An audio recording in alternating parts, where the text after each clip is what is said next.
Most people know that pyramids were built as grand tombs for the pharaohs, designed to ensure they had a smooth journey to the afterlife. The Great Pyramid of Giza, for instance, was constructed for the pharaoh Khufu. But what most people don't know is that this whole pyramid building trend started right here with the step pyramid of Djoser about 4,700 years ago. This massive structure was built for Pharaoh Djoser, a ruler from Egypt's 3rd dynasty. It rises 7 layers high above the ground and stands about 200 feet tall. We think of it today as a phenomenal architectural project. But for ancient Egyptians, the step pyramid of Djoser turned out to be more like a massive experiment, a trial run, if you will, to perfect their building skills before they moved on to even more ambitious pyramids. Reaching new heights is super exciting, but the real mystery is what is going on below the ground. In this pyramid's underground labyrinth, there is a network of tunnels stretching about 3.5 miles long. And some researchers believe these tunnels might have been part of a sophisticated water system that could completely change what we think about pyramid construction. Let's talk about this massive complex located in Saqqara. Surrounding the pyramid, there's what's known as a dry moat, a continuous trench that is up to 164 feet wide and almost 2 miles long. It forms a sort of rectangular shape around the pyramid. This trench has an average depth of about 65 feet. Now, if you were to add up all the earth and rock they dug out to create this moat, it would be about 10 times the volume of the step pyramid itself. For the longest time, people just assumed this trench was nothing more than a huge quarry, a place where they dug up stone and clay to build the step pyramid. Makes sense, right? But when you take a closer look, it doesn't add up. The trench is too narrow and deep to be practical for mining, and its layout doesn't match anything we know about ancient Egyptian quarrying methods. Plus, some sections of the trench are actually covered with a rocky ceiling, which would have made it nearly impossible to use as a quarry. Another theory suggests that the dry moat had some kind of spiritual significance. Maybe it was a sacred place, where souls of nobles gathered to serve the late king in the afterlife. There are even niches in the walls that work as a hint at this spiritual function.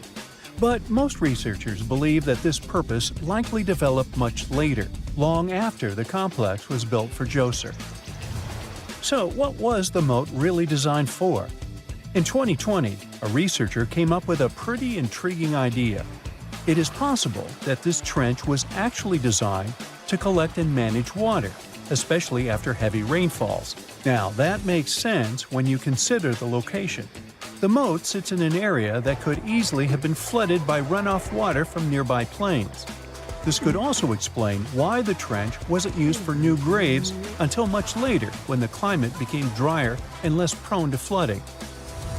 The story becomes even more intriguing, as this trench appears to be part of a larger, more complex hydraulic system within the Djoser complex. It is like the trench has several compartments, carefully carved out of the rock and connected by tunnels. These compartments likely served as a part of a water treatment system, where water would flow from one compartment to the next, getting cleaner as it moved along. Now, here is where things start to tie into the pyramid itself.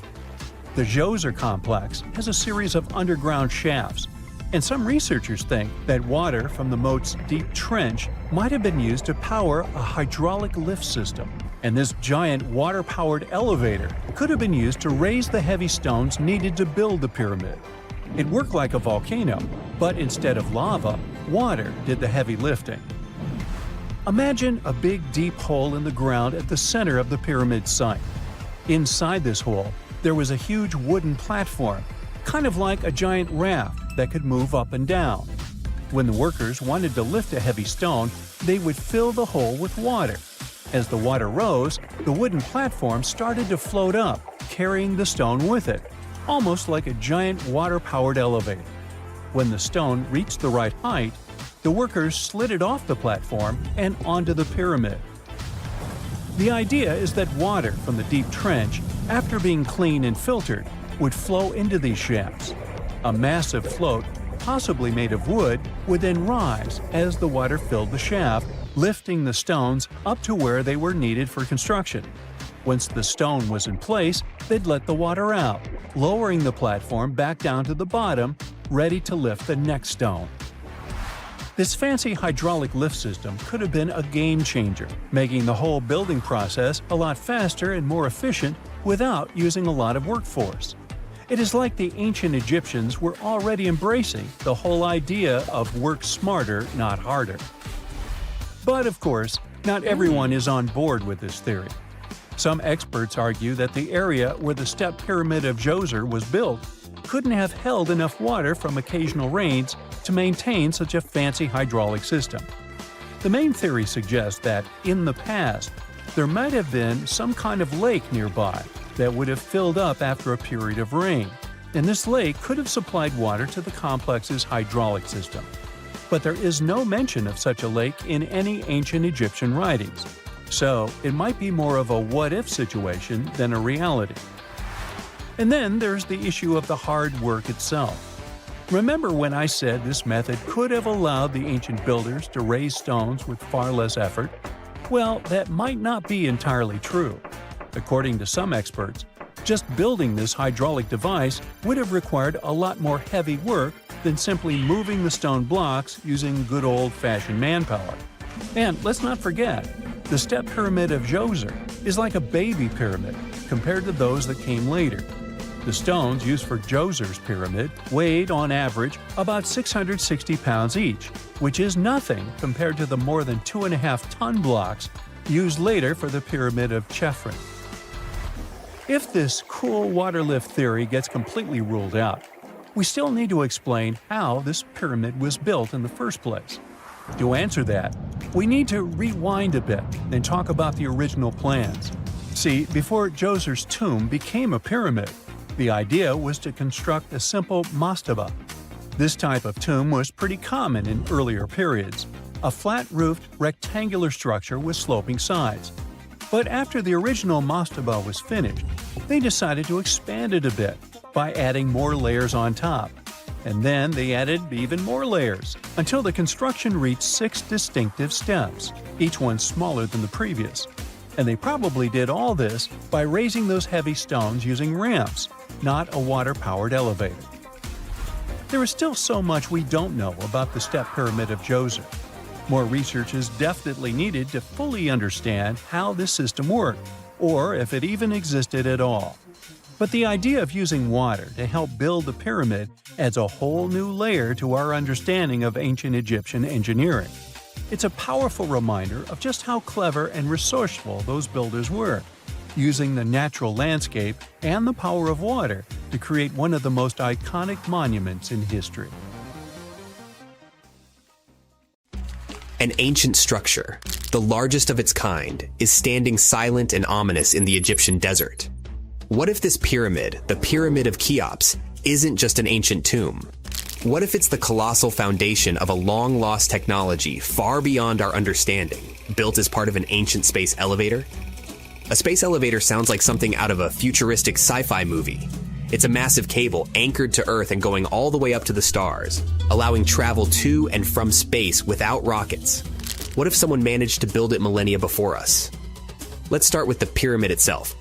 The Pyramid of Cheops isn't just any pyramid. It's the heaviest and most precise of all the pyramids on our planet. Historians believe it's around 4,500 years old. But there's an opinion that it might be much, much older. Some claim that there's evidence supporting this theory, but it has been dismissed by Egyptologists. Probably because it doesn't fit the established story, or because the implications are too world-shaking. Now, look at the pyramid structure, at these huge blocks stacked with laser-like precision, aligned to true north, rising up in a sharp, stable form. Inside, there are only a few narrow, sloping corridors and a small number of rooms. The corridors don't even make sense for human movement. They're narrow, angular, probably designed to accommodate something else, something functional. The passages themselves look more like maintenance tunnels than ceremonial spaces. They don't even run horizontally, slanting inward and downward as if carrying some hidden purpose. There are also diagonal channels running from the edges toward the center, their purpose unknown. Lubrication channels or pressure tunnels. And then there's the main room, situated close to the pyramid's heart, but not right in the center. Why? Now look at this bizarre vertical shaft at the very top, piercing downward toward the center. Around the pyramid, there's rust, thousands of tons of it. What if it's the remnants of a technological complex? An ancient spaceport decayed into dust and debris millennia ago? Could the rooms have been technical chambers for maintaining the impossible? A cable that stretched all the way into space? Then the corridors and channels could have been used to stabilize, fasten, or even power this mysterious device. Historians insist these pyramids were tombs or ritual sites. At the same time, when archaeologists can't explain an ancient structure, they often default to religious use. The truth may be far more practical and shocking. The pyramid could have served as the base of an immense, stabilizing structure designed to extend a cable toward space. An ancient civilization could have built it to efficiently transport massive loads into orbit. A space elevator would have been efficient and economical and could have supported an advanced society's need for regular, dependable access to the sky. The pyramid's mass is beyond belief, and it might not be an accident. To anchor something like a space elevator, a structure would need to resist the pull of a cable stretching thousands of miles into orbit.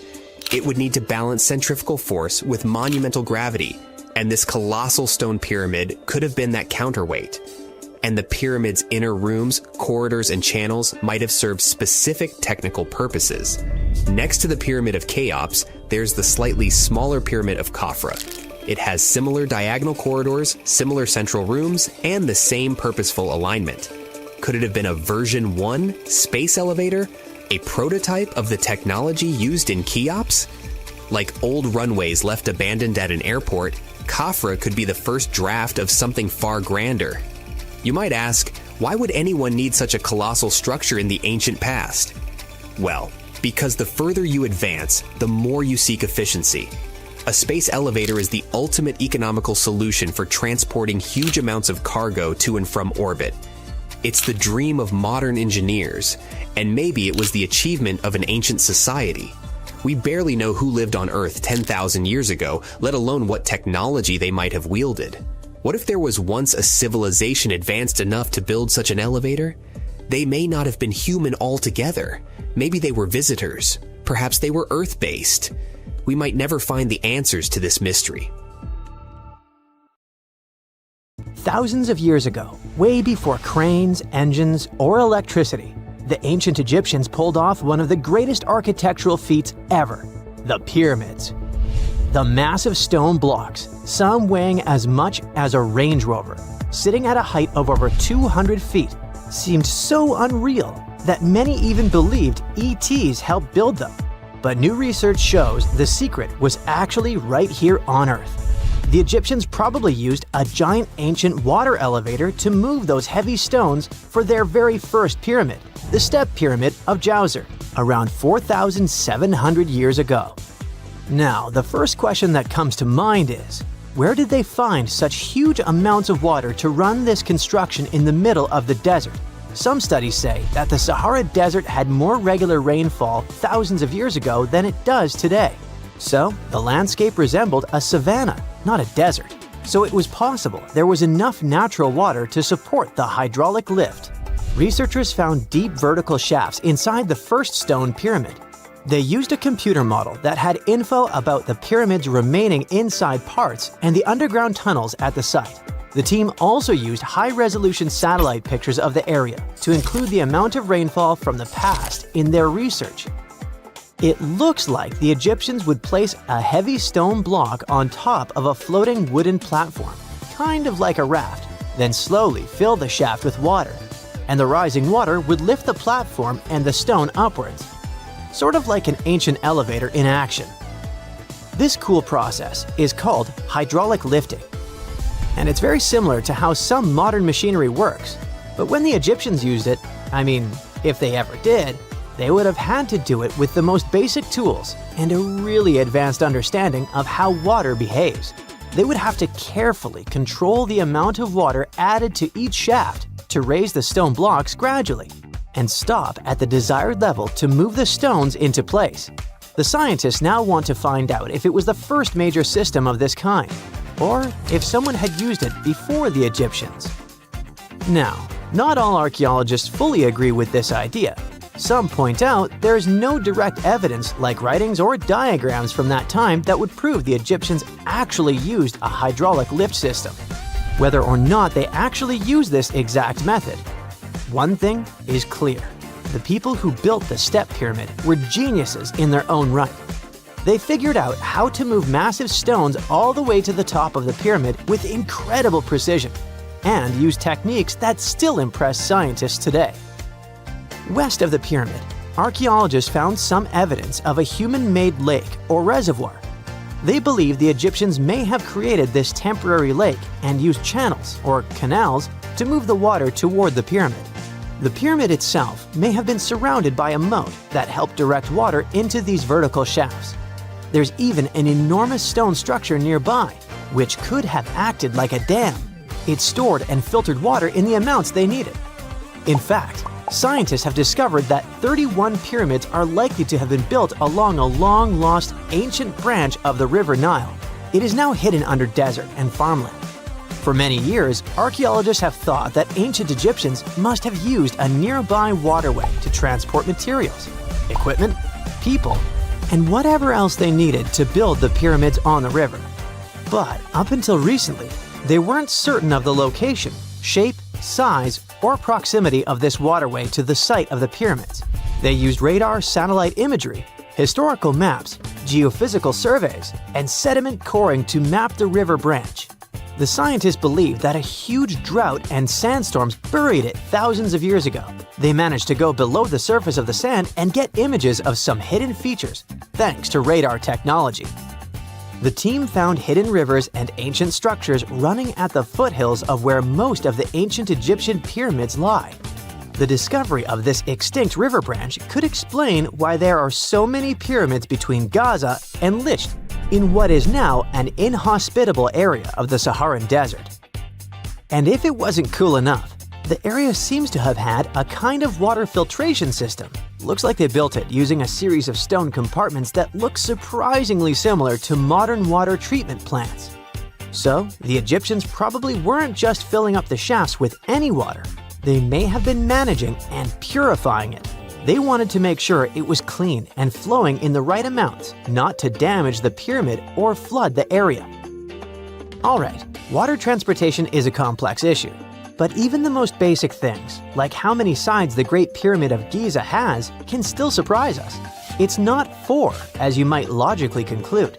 It's not even 5 or 3, but 8. In 1926, a British pilot flew over the pyramid and took photos from above, and only then officially confirmed it. From that high-up view, he noticed that each of the pyramid's 4 faces is slightly indented down the middle, from top to bottom. These shallow inward dips make each face split into 2 halves, turning the pyramid into something more like an octagon. That indentation is so subtle you'd never see it standing next to the pyramid, but from the air, it becomes obvious. This odd shape may have actually helped keep the pyramid stable for over 4,500 years. The special inward-sloping design, plus a super strong base, could have helped it survive all kinds of natural disasters, like earthquakes, heavy rains, and constant pressure from its own massive weight. The pyramid has likely faced over 500 severe rainstorms in its lifetime, and thanks to its design, the pyramid's angled stone layers may have actually gotten stronger over time, kind of like how a screw tightens when you turn it. If the pyramid had been built with totally flat and level stone layers, it might have started to fall apart instead. The latest news from the pyramids is that there could be a massive ancient city hidden deep beneath them.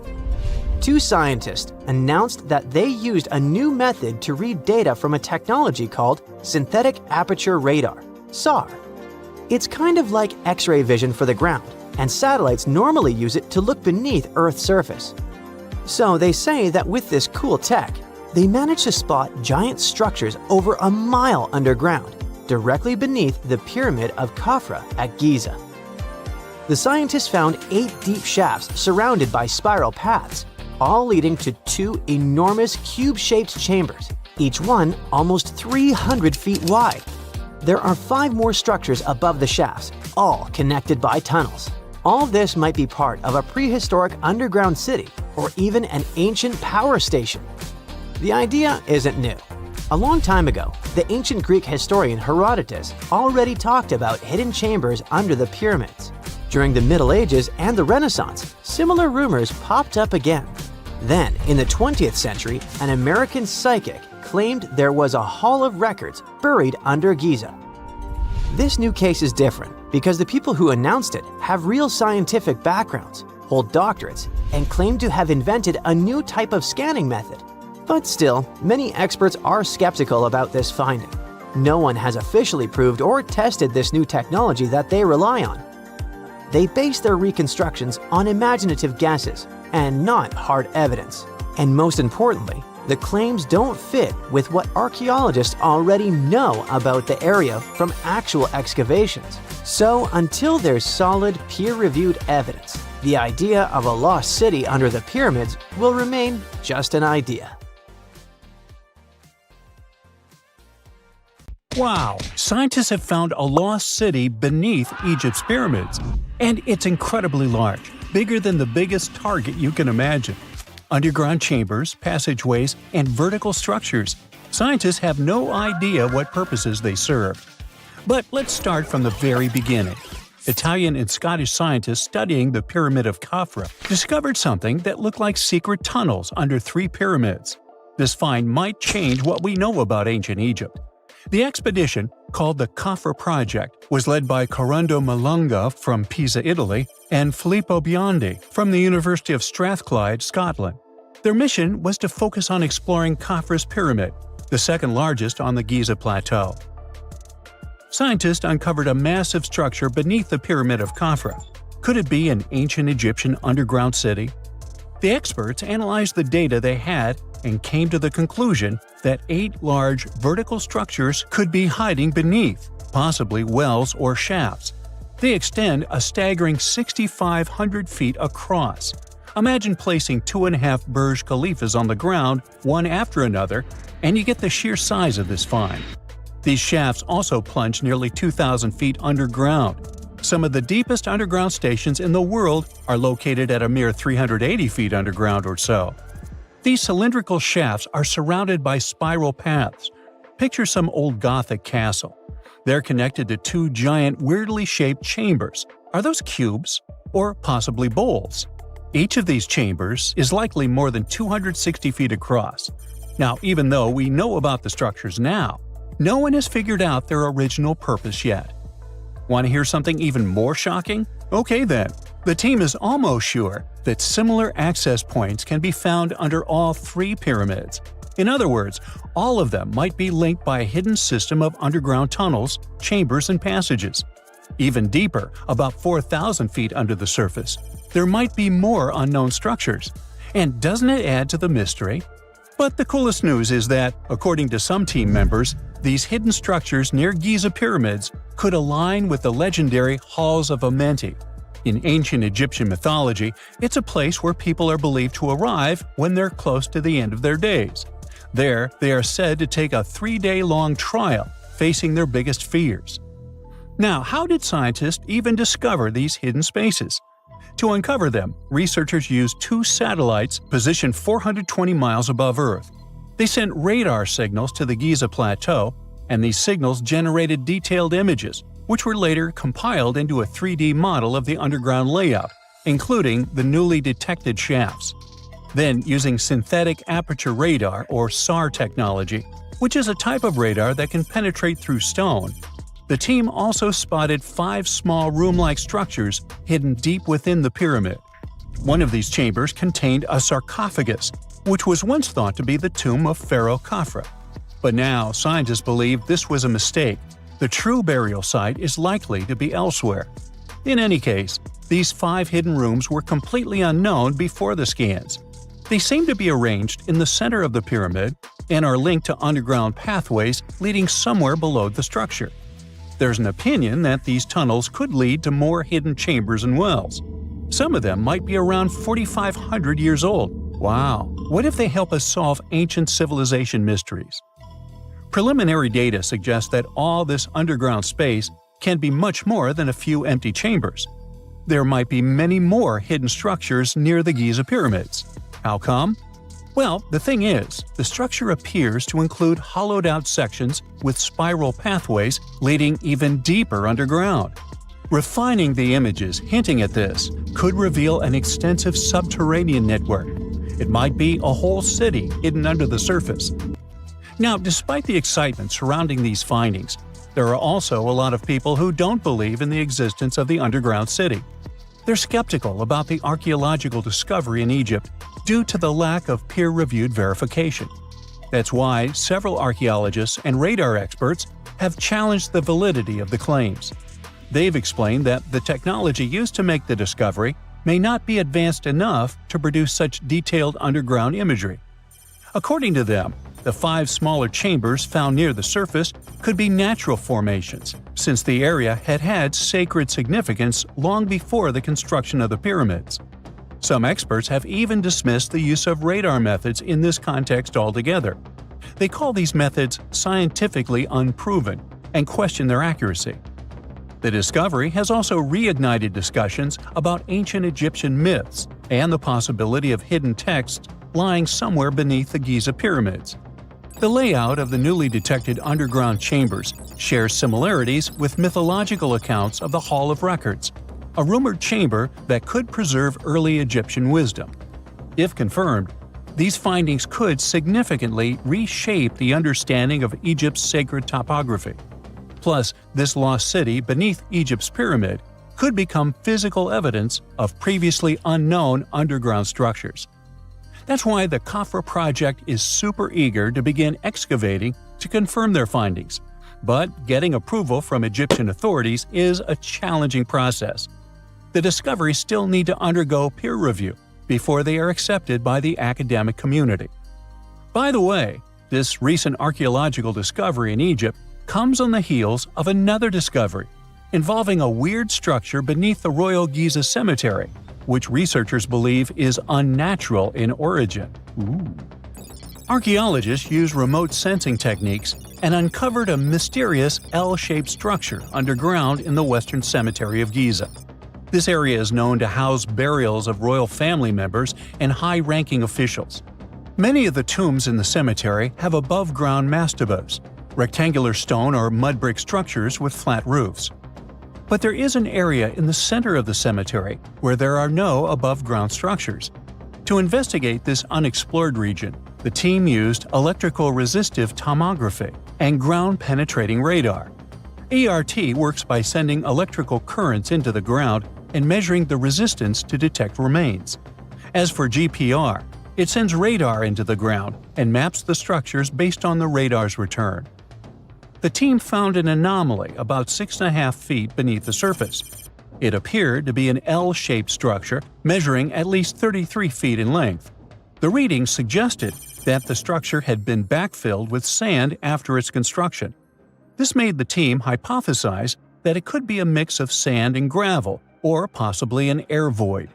This anomaly was classified as a highly resistive structure, which meant it didn't occur naturally. Motoyuki Sato, the study's lead author and professor at Tohoku University in Japan, claims that the structure is not a natural formation due to its sharp shape. Another weird thing about ancient Egyptian pyramids is that historians have long believed that they were built primarily for royals and high-status individuals who had the wealth and power to create such massive structures. However, new research from the archaeological site of Tombos in modern-day Sudan challenges this assumption. The thing is, Tombos' pyramid may have served as burial sites for low-status workers as well as elites. The hard-working members of ancient communities may have found their last resting place in some of the most visible monuments, including the pyramids. Located along the Nile River in the ancient region of Nubia, Tombos became part of Egypt after its conquest of the area around 1400 BCE. That's when Egypt established the site to strengthen its colonial control. Workers at Tombos built pyramids, but those were much more modest than the famous pyramids of Giza. The research team reanalyzed 110 human skeletons from Tombos, originally studied in 2012. In particular, They examined the entheses, the areas where tendons and ligaments attach to bones. Such an analysis can give us insights into the amount of physical labor a person performed. When someone does hard labor, their bones often develop distinct crests and ridges at these attachment points due to the stress on the tendons and ligaments. And while some skeletons showed little change in their entheses, suggesting they belonged to individuals from the upper classes, others showed more serious changes. It means they belong to lower-class workers.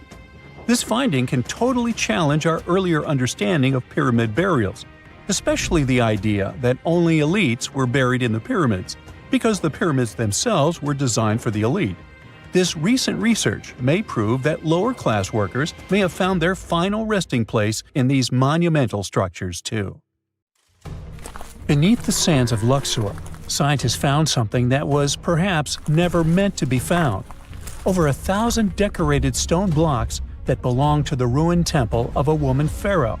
It got us thinking, why was this temple so brutally destroyed, and who was this woman? Her name is Hatshepsut, and she is now considered one of Egypt's greatest pharaohs, but for a long time, history almost forgot her. She ruled during the 18th dynasty, from around 1479 to 1458 BCE. She's remembered for her ambitious building projects, successful military campaigns, and flourishing trade expeditions. It turns out she was one out of 4 women to take the title of pharaoh in Egyptian history. The next woman would have to wait for 1,500 years to reign, and that woman we know as Cleopatra. The story of how Hatshepsut got to be a pharaoh is the most colorful part of this tale. As far as most dynastic rules go, it's usually men that are first in line for royal thrones. In Egypt, that was the same. That's why, when Pharaoh Thutmose I had a daughter as his firstborn, that was a big no-no as far as his succession line went. A few years later, Pharaoh Thutmose I passes away. The crown passed to Thutmose II, who ruled briefly, only to leave the throne to his infant son, Thutmose III. In this scenario, Hatshepsut was this pharaoh's stepmother. So what happened was that Hatshepsut served as advisor to her stepson, since he was too young to rule on his own. But after 7 years, she made an unprecedented move. She decided to seize power and declared herself Pharaoh of Egypt. Now this was not a simple power grab. Hatshepsut understood that if she wanted to rule, she had to present herself as a legitimate king. In a bold move, she adopted the full royal regalia, including the false beard traditionally worn by male pharaohs. She was often depicted in statues and hieroglyphs as a man, wearing the pharaoh's kilt and headdress. But this wasn't about disguising herself. Experts believe she never tried to hide her identity. Inscriptions on her statues often included feminine titles, like Daughter of Re, or grammatical structures that combined male and female terms, such as His Majesty herself. This showed that while she adopted traditional symbols of kings, she still acknowledged her true gender. But she needed to go even further. To legitimize her rule, she crafted an elaborate origin story. She claimed that the deity Amun himself had visited her mother in the form of her father, Thutmose I, and that she was his divine daughter. Now this was no small claim, since pharaohs were seen as deities on earth. By aligning herself with Amun, she strengthened her right to the throne. In temple carvings, she depicted this divine birth with Amun, presenting her as his rightful heir. These narratives weren't just mythology, they were tools, ensuring her position remained unchallenged. Hatshepsut also took a new name, Ma'at Kari, which translates roughly to "Truth is the soul of the sun god." The word Ma'at was central to Egyptian beliefs. It represented order, justice, and divine balance. Pharaohs were expected to uphold Ma'at to ensure Egypt's stability. By calling herself Ma'at Kari, Hatshepsut was likely reinforcing that she was a legitimate and rightful ruler. Her reign was truly great. She led Egypt into an era of peace and prosperity, launching massive building projects and restoring temples across the kingdom. Her most famous achievement was the construction of her temple at Deir el-Bahari, a pretty impressive architectural masterpiece carved into the cliffs of Luxor. Hatshepsut initiated one of the most ambitious construction projects in ancient Egyptian history, commissioning monuments, temples, and obelisks to immortalize her reign. It's argued that she continued with the construction of the Avenue of the Sphinxes, a grand road lined with statues leading to the Karnak Temple. For many, her shining architectural achievement was the towering obelisk she had carved from single pieces of granite. One of these, weighing over 320 tons, still stands today. Now, beyond building, she expanded Egypt's influence through trade. She sent an expedition to the mysterious land of Punt, believed to be modern-day Somalia or Eritrea, bringing back riches like gold, ivory, and exotic animals. Her fleet of ships sailing the Red Sea marked the first recorded trade mission of its kind, establishing economic ties that would benefit Egypt for generations. Yet, for all of her success, something strange happened after Hatshepsut passed away. Her successor, aka her stepson Thutmose III, who had been overshadowed by her rule, took a drastic step. He ordered her name to be erased from history. Her statues were defaced, her inscriptions chiseled away, and her achievements credited to other rulers.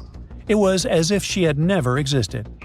Some believe Thutmose III wanted to reclaim his rightful place as pharaoh, while others suggest that later rulers, uncomfortable with the idea of a female pharaoh, sought to restore traditional male dominance. The story gets even more tragic. The power struggle between stepmother and stepson continues, since, even after her passing away, Thutmose III built his own temple right next to Hatshepsut's at the Valley of the Kings. But he built his temple with one deliberate modification. His monument was built 11 feet higher than hers. Mind you that this was no accident, it was a symbolic statement. He wanted to overshadow her legacy.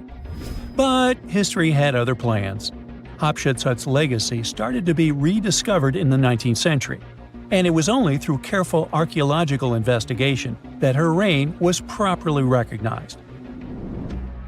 Today, Hatshepsut is remembered as one of Egypt's greatest pharaohs. Her reign, once erased, has been reconstructed through constant archaeological discoveries, proving that her power and influence could not be so easily forgotten. Her resting place had been hidden in plain sight, her body removed from its original chamber in an effort to erase her from history. This final piece of evidence cemented her legacy, proving that even attempts to erase a pharaoh could not really do it. Hatshepsut's grand temple, Djeser-Djeseru, was a stunning architectural feat, designed to immortalize her reign and solidify her divine connection to Amun. But after her death, her successor, Thutmose III, launched that calculated effort to erase her legacy, and parts of her temple were dismantled. Historians still debate why. Was it a dynastic power move, an attempt to restore traditional male rule, or a bid to strengthen Thutmose III's claim to the throne? Maybe he was just a jerk. Whatever the reason, the destruction wasn't immediate. It happened decades after her death, suggesting it might not have been a personal revenge, but a broader political strategy. Yet, despite these efforts, her temple endures, and so does her story, a defiant echo of Egypt's first great female pharaoh. Let's travel through space and time to another place. Dashur, Egypt, is known to be home to several resting places of people from ancient Egypt. In the year 2017, scientists uncovered a long-lost pyramid. They quickly called the Ministry of Tourism and Antiquities because they suspected it was going to be a big deal. Unlike most pyramids that were found in the area, this one was completely sealed. Lifting the capstone was a delicate process. When they finally managed to open the pyramid, they expected to find an undisturbed chamber. Instead, it was chaos. The place had been looted, and the personal items of the person that had passed away were scattered all over. But in the middle of the wreckage, they found a chest. Using the latest scanning technology, they managed to read the damaged hieroglyphs on its surface. What they found was unbelievable. The name inscribed there was as clear as day: Princess Hatshepsut. Ooh. The discovery made in 2017 also opened up a lot of questions. After further analysis, scientists discovered the remains belonged to another Hatshepsut. It belonged to a princess that lived during Egypt's 13th dynasty. The fact that a resting place had been looted before it was sealed made scientists wonder, were these ancient people trying to hide something about this public figure? And why is there almost no record about her in ancient Egyptian history? Ooh, stay tuned. Archaeologists were looking for the long-lost tomb of Cleopatra when they found something that seemed too good to be real. Roughly 43 feet underground beneath a ruined Egyptian temple, there was a perfectly straight tunnel, carved through solid sandstone. The tunnel is over 4,200 feet long, and so precise that experts called it a geometric miracle.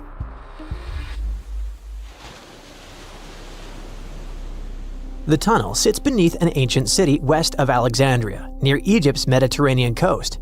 The team that found it carefully peeled back layers of stone and debris until they hit this passage, about 6.5 feet tall, cut cleanly into bedrock. There were no collapse marks or wandering curves, just precision. If you've ever tried to drill a straight hole into a wall at home and failed within seconds, imagine doing this underground for nearly a mile.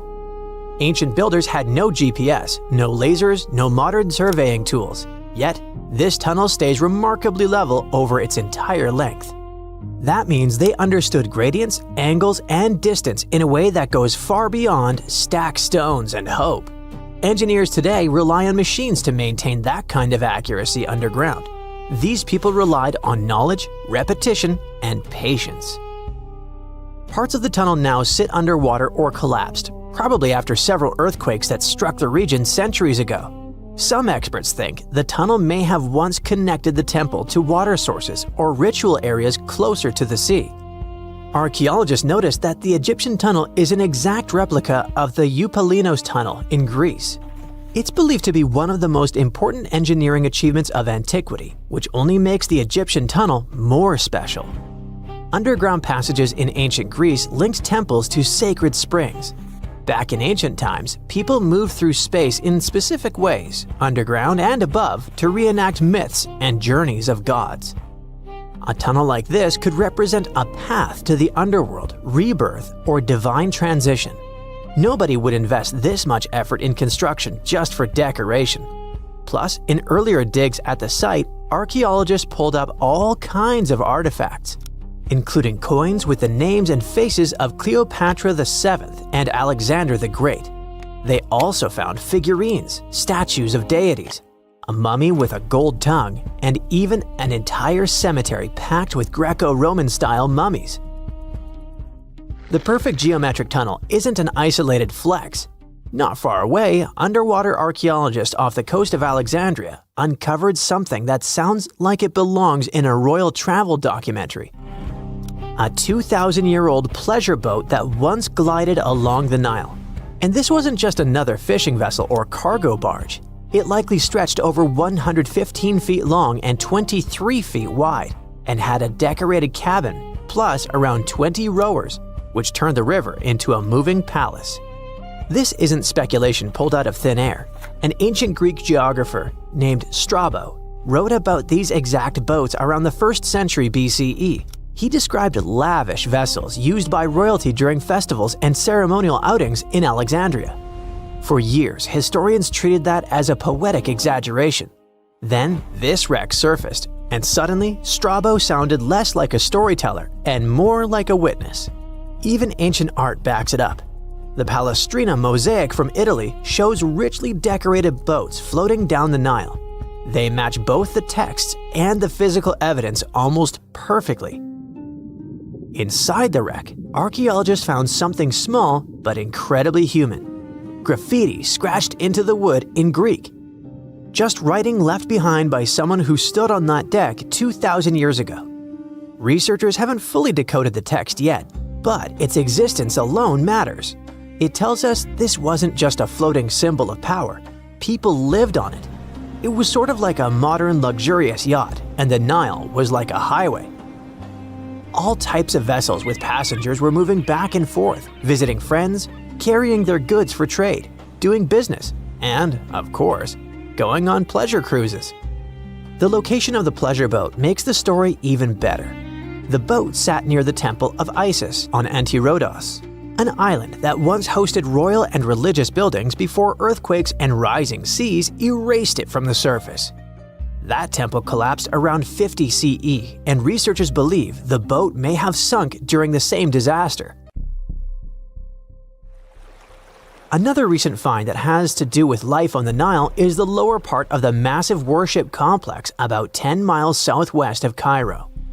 It connects directly to an upper temple dedicated to Ra, the Egyptian deity of the sun.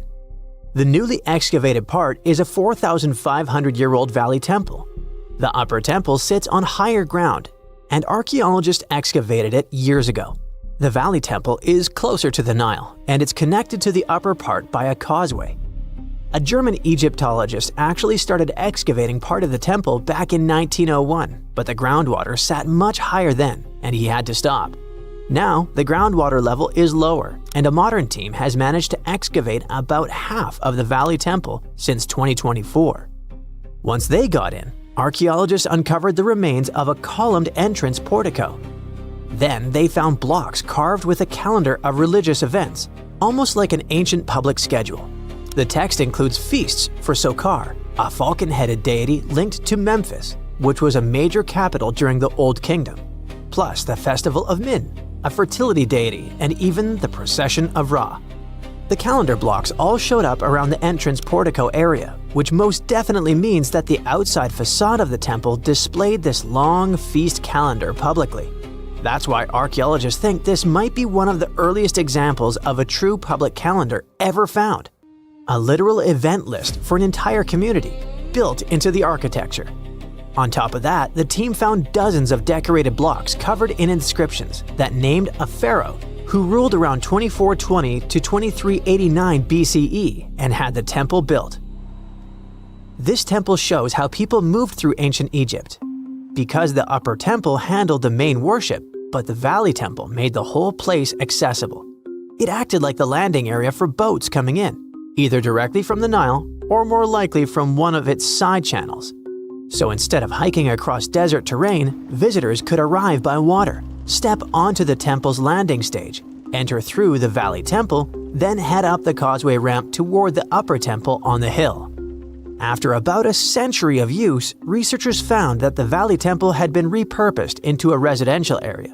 And the best part is, what they found from that era: 2 wooden pieces used for playing Senet, an ancient board game.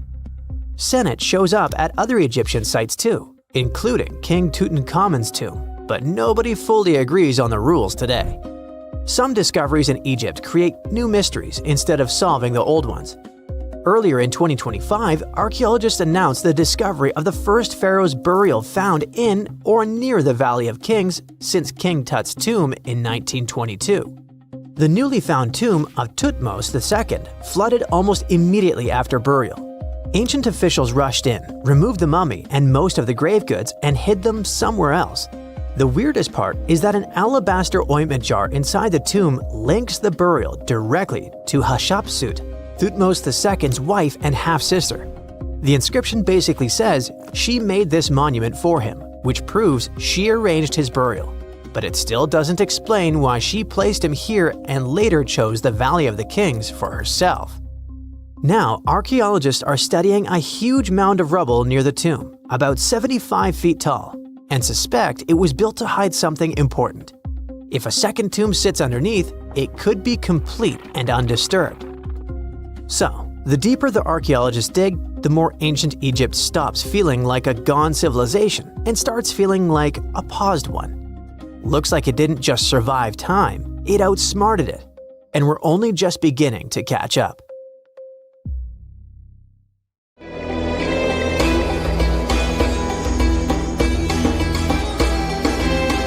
The Great Pyramid was created as the final resting place of ancient Egyptian monarch Khufu. According to legend, French leader Napoleon entered the Great Pyramid and came back out looking shaken and super pale. He never revealed what he saw inside, but whatever it was is said to have affected him for the rest of his life. When Napoleon entered the pyramid, he would have walked through a super tight and ascending passageway. He'd then go through another passageway, known as the Great Chamber. This corridor would have been much taller than the previous one, and would have cobbles too. He'd then reach the King's Chamber, the centerpiece of the Great Pyramid, which was lined with huge blocks of granite. But it wouldn't have looked as grand as we might imagine. There are no hieroglyphics decorating its walls, as Egyptians only began decorating the burial chambers of pyramids much later on. The pharaoh's tombs deep inside the pyramid would have also been filled with treasures, from chunks of gold to the world's most expensive jewelry. But this would have all been looted a long time ago. The only thing that probably would have been left in there would have been a huge sarcophagus, which would have once contained the king's mummy. He'd also have to walk past the queen's chamber. This room most likely didn't hold any queens though, as pyramids were usually only built for one person. There are mysterious tunnels leading from here. To this day, no one is really sure what they're there for.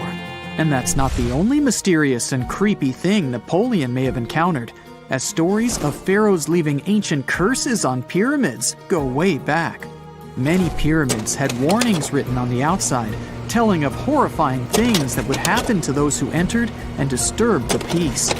We might not know what exactly Napoleon found in the Great Pyramid that scared him so much, but we know for sure what was found in Tutankhamun's tomb. Tutankhamun was an ancient Egyptian pharaoh who was only 8 or 9 years old when he took to the throne. He became a cultural phenomenon when his tomb was discovered almost completely intact in 1922. His pyramid sits in the Valley of Kings in Thebes, modern Luxor, which is in Egypt. Unlike the Great Pyramid, Tutankhamun's tomb was covered in beautiful wall decorations. The walls told the story of how he would travel to the afterlife through the underworld. Egyptians believed all people would have to take this journey, so they would fill their tombs with objects and paintings to help them get there. There'd also be spells painted on the walls. They believed this would help people pass over to the next realm. The journey would be pretty long, and for that reason, the ancient Egyptians would also fill the pyramids with food. Tutankhamun's pyramid was filled with 8 fruit baskets. They even found something called gingerbread fruit in there. The rooms were jam-packed with furniture, statues, clothes, and staffs, amongst a whole bunch of other things. You'd likely find a lot of clothes and expensive jewelry in the pyramids as well. The ancient Egyptians wanted their ancestors to travel in style to the afterlife. They put Tutankhamun in his final resting place with over 50 pieces of clothing, all of the highest quality. There were tunics, scarves, gloves, and headdresses, and a ton of jewelry. Bracelets, pendants, necklaces, rings, and scarabs for protection were all found inside. Each of them was made of gold or precious stones. There were also fans made of ostrich feathers to keep the old pharaoh cool in the hot Egyptian sun.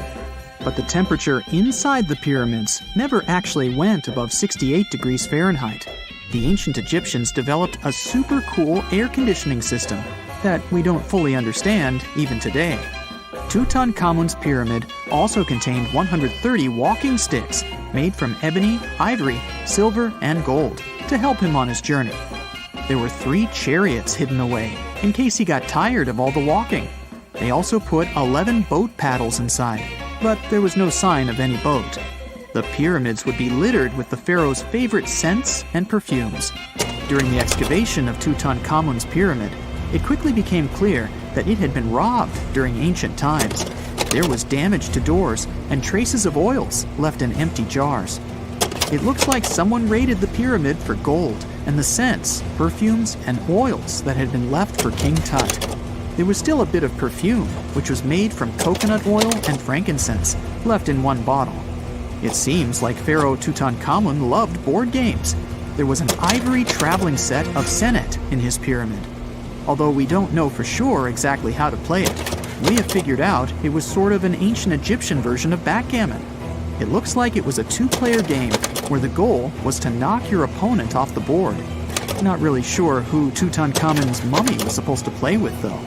The ancient Egyptians had some rituals that may seem pretty strange to us. For example, they used to shave their eyebrows off if they ever lost a cat. So it's not too surprising they put some really weird things inside pyramids. Archaeologists discovered a collection of mummified cats and scarab beetles in pyramids that date back more than 4,000 years.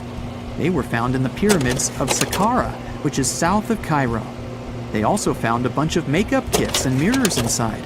Makeup was worn proudly by both men and women in ancient Egyptian times.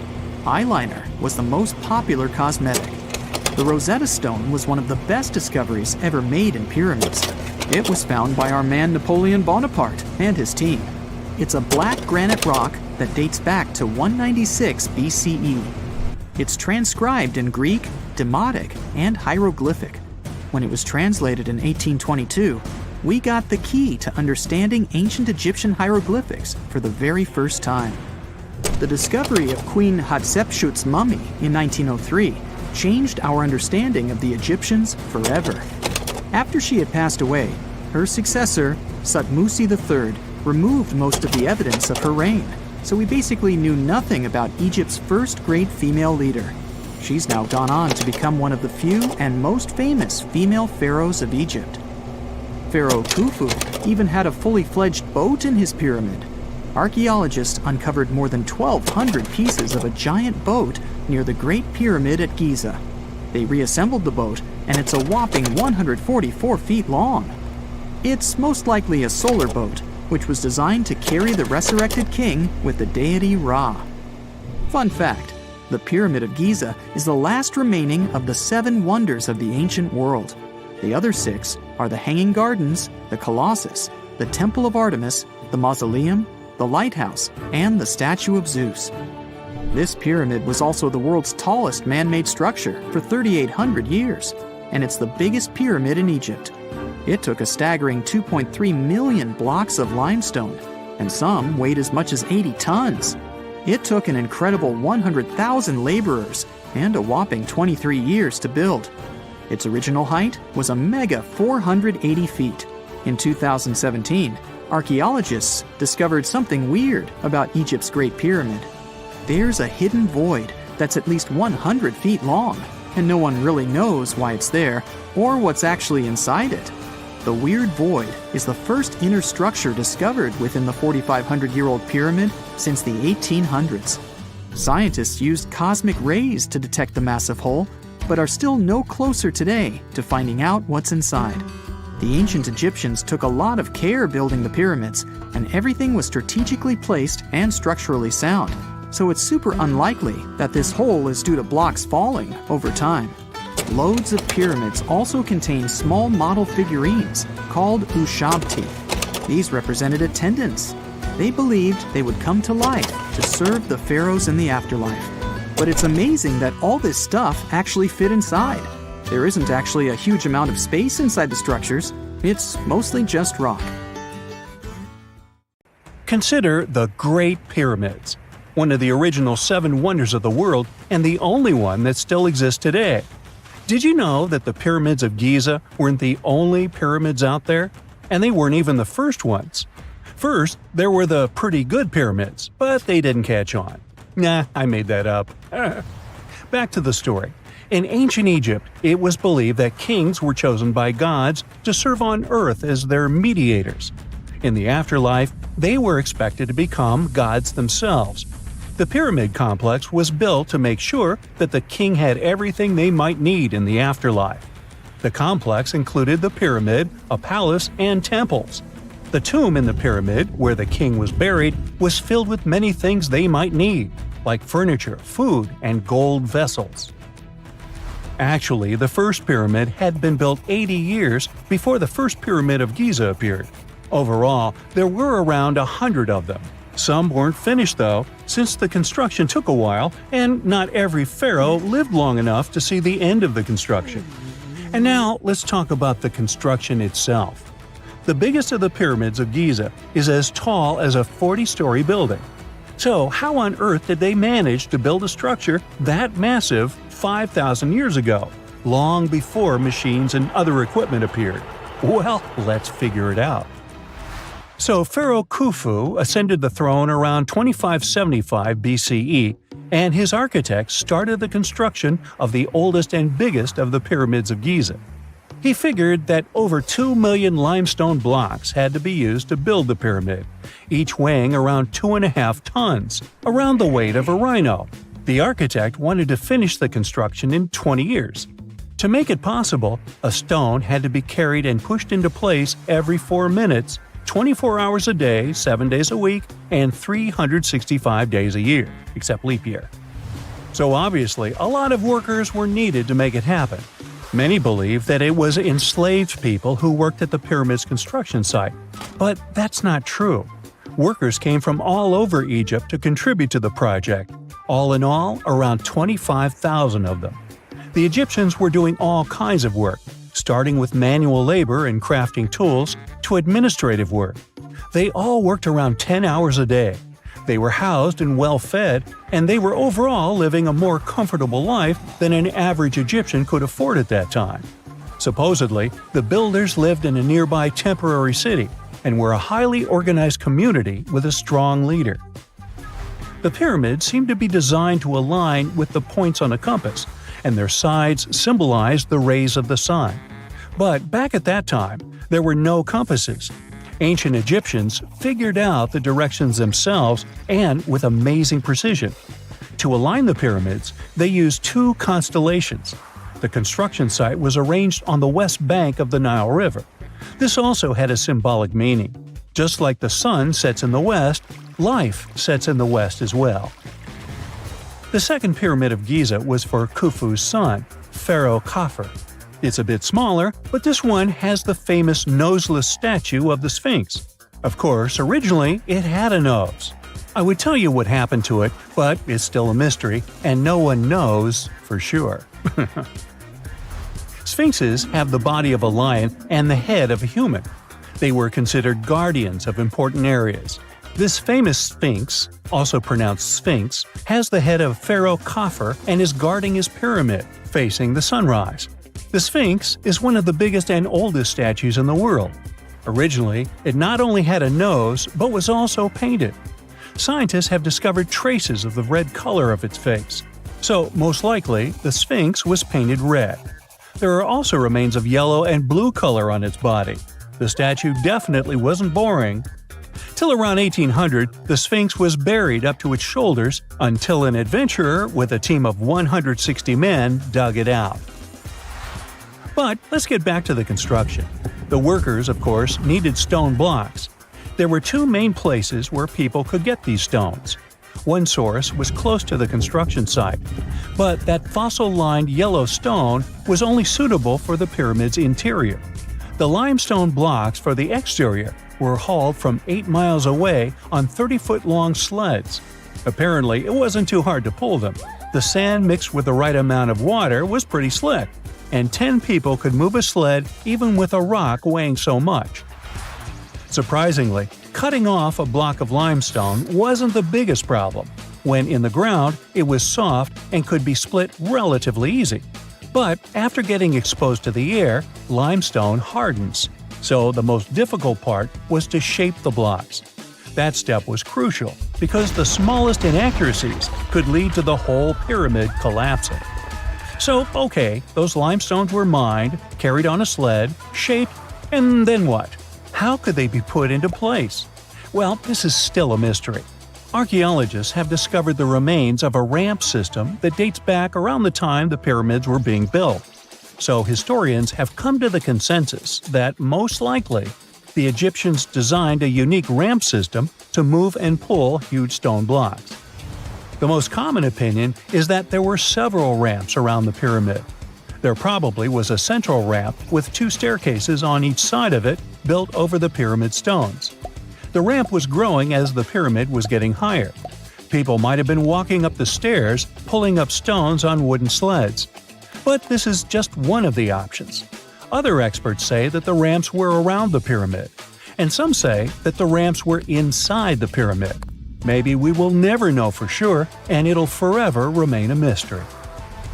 The exterior limestone of the pyramid was polished with sand and stone until it gleamed.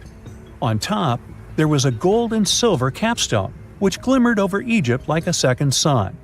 So, that's how it was 5,000 years ago. Now, about the interior. Surprisingly, there's not much inside the pyramid.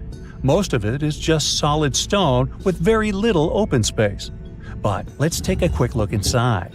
From the entrance, there are 2 stairways, one going down and the other going up. They take us to the chambers. There are 3 of them inside. Now why is that?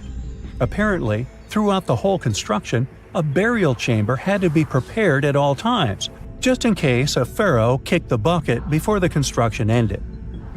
So separate chambers were built one after another as the construction progressed. The last of them was the main one. It's called the King's Chamber. It's the one where Khufu was resting. It's the biggest room at the very heart of the pyramid, and there's a big passageway leading to it. It was likely used as a kind of elevator to move granite up to build the interior. Granite was also used to make 5 stories of support beams to ensure that the pyramid didn't collapse. And we can see that it worked since it's been standing for centuries. Unfortunately, none of these chambers have hieroglyphs on the walls. If you want to see the writings, you should go to the decorated tombs near the pyramids. Those pieces of art are depiction of ancient Egypt's culture and daily life. The texts allow researchers to study their language and grammar. The treasures that once were in the pyramids have been taken by people. There are also many secret tunnels and passages inside the pyramids, but even today, no one knows the whole plan of the interior. Scientists have been sending little robots with cameras inside for many years, but there's still a lot we don't know about the pyramids. Now they're trying to use an X-ray to scan the pyramids from the outside, without going inside. So yeah, ancient Egyptians did create a mystery no one has been able to crack for 5,000 years already.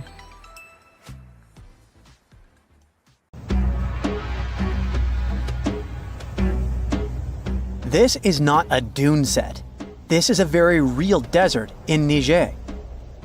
Jado was probably built by the nomadic Sao people and is filled with ksars, which are fortified houses made of salt and clay, with giant walls and secret passages. Located deep in the desert, it was once a vital stop for trans-Saharan caravans, but is now a hotspot for smugglers and bandits. The site has been off-limits since 2002 due to its dangers. The origin of the ksars remain a mystery. No archaeological studies have been conducted, leaving many questions unanswered. Even today, shifting sands reveal and conceal parts of these ancient ruins, fueling local speculation about what might still be hidden beneath the desert. Speaking of connective tunnels, scientists were blown away by the discovery of lava tubes in Saudi Arabia. These underground passages form when molten lava cools down. Researchers believe that ancient nomadic groups may have utilized these tunnels to survive the super harsh desert climates. While excavating the tunnels, archaeologists uncovered artifacts, rock art, and skeletal remains. The art and animal bones show that the people who used the tunnels were probably sheep and goat herders. They're still piecing together whether these groups lived in the tunnels for extended periods or just used them as temporary shelters. The Great Pyramid of Giza has been standing for thousands of years, but it's still hiding secrets. Using special scanning technology, scientists found 2 hidden structures under an ancient burial ground. The first is a shallow L-shaped structure, and below it is a much larger space that could be a final resting place or a chamber. The smaller structure was filled with sand on purpose, while the deeper one might be an empty chamber. Experts believe the 2 are connected, possibly as an entrance leading to a secret chamber. This is big news because it might give us some more insight into who built the pyramids and why. The world is full of ancient writing, but some messages refuse to give up their secrets, like the mystery of the Bash Plemi tablet. This unusual stone, pulled from a lake in Georgia, is covered in symbols no one can read. Even with modern technology, experts are completely stumped. The tablet is about the size of a book, with 60 symbols carefully carved into its surface, but 39 of them don't match any known language. Some resemble scripts from ancient civilizations in the Middle East, India, and Egypt, but none are an exact match. To make things even trickier, part of the tablet is broken off, meaning a piece of the puzzle is missing forever. To rule out a hoax, scientists studied the tablet closely. They confirmed it's made of vesicular basalt, an extremely tough local rock. Whoever carved these symbols must have been really skilled. Based on similar archaeological finds, experts believe the tablet could date back thousands of years, possibly to the late Bronze or early Iron Age. Some symbols repeat, which could mean they're numbers. Maybe it's an inventory list, a record of battles, or even an offering to the deities. Until someone cracks the code, the Bashplemi tablet remains an unsolved mystery from the depths of history. Experts are still stumped with what this Minoan disc might mean. The Phaistos disc is one of the most mysterious finds from the Minoan civilization. This 6-inch clay object, discovered in 1908, has strange spiral markings that no one has fully decoded yet. The disc has 241 symbols on both sides, showing everything from people and animals to tools and plants. Experts have come up with many theories about what the symbols mean. Some think it's an early form of Greek. Others suggest it's a prayer or a hymn. And some even believe it could be a letter from a king in Anatolia to a Greek ruler. Let's see who will be the first to figure this out. It's always a fun day at an archaeologist's office when they find something as big as a 2,000-year-old marble head. A French archaeologist mission went digging inside an old medieval house near Alexandria in Egypt and found a statue's head depicting an old, possibly ill man. This statue dates from the last Egyptian dynasty before it became part of the Roman Empire, and the site where it was found is associated with the likes of Cleopatra and Mark Antony. For archaeologists, even the smallest finds at this site means a lot. You've heard of Lucy, right? The Australopithecus that was an early ancestor for us humans. Well, scientists found some of her species' footprints somewhere in Tanzania. The so-called Laetoli footprints are over 3 million years old.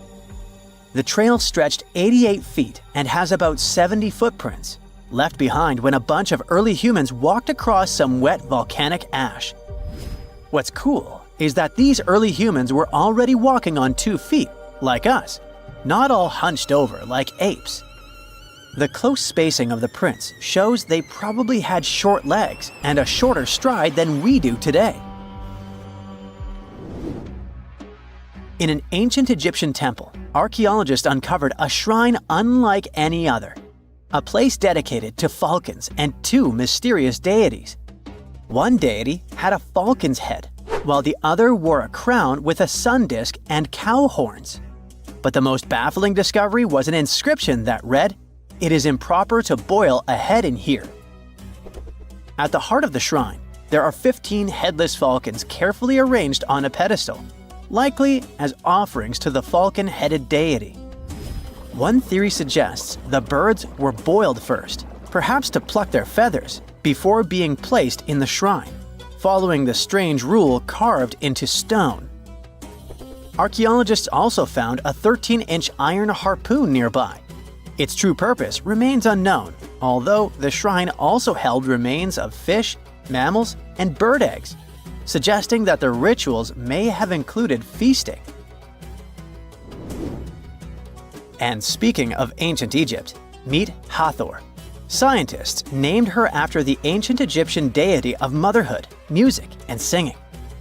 This wooden statue, housed at the Metropolitan Museum of Art, was thought to be just a beautiful artifact, until a surprising secret was uncovered. Using an X-ray machine, experts found a mechanical operating system inside it, with pulleys and axles connecting her shoulder to her left leg. When activated, the system made her hand raise and lower, an engineering marvel from over 3,000 years ago. The statue was created during Egypt's Middle Kingdom, around 1800 BCE, and is often compared to 19th century automata due to its advanced design. It's believed the statue was used in religious ceremonies, symbolizing Hathor's role in dance and music. An unexpected discovery happened in northern Kuwait. where a Kuwaiti-Polish team uncovered a mysterious 7,500-year-old statue. The statue features an elongated skull, no mouth, narrow eyes, and a flattened nose. This feature is thought to be an Ophidian figurine, named after the Greek word for snake, and it was likely made by the Ubaid culture, a civilization known for their pottery skills. While no one knows exactly what role this weird statue played, it might have been linked to rituals or symbolic practices. Some scientists think these figurines, found in homes or final resting places, were tied to important cultural beliefs. We couldn't mention unresolved mysteries of this world without speaking about these elongated skulls. In the deserts of Peru, researchers uncovered 5 ancient skeletons, 2 with unnaturally elongated skulls. While head shaping was common in many cultures, these skulls defy explanation. Local legends tell tales of the so-called gentiles, a mysterious race banished underground by the powerful deities. Some say this is what the skulls represent. Others think this is some type of genetic anomaly, which was confirmed after finding an infant skull, too large to be artificially shaped. The year is 1923. 2 teenagers sneak out of their homes in the middle of the night in Florida City. Rumor had it that an old man was building a rock castle by himself. But every time someone tried to see what the old man was doing, he would stop working. The curious teens managed to sneak into Ed's backyard and saw something they could later describe as magic. They recalled seeing rocks moving around like helium balloons. The old man was moving up to 30 tons of stone by himself to build his castle. Even if he didn't allow anyone to see him working, he would proudly talk about it around the town. But whenever people asked how he was building a stone castle all on his own, he simply answered, "I cracked the secret of the pyramids."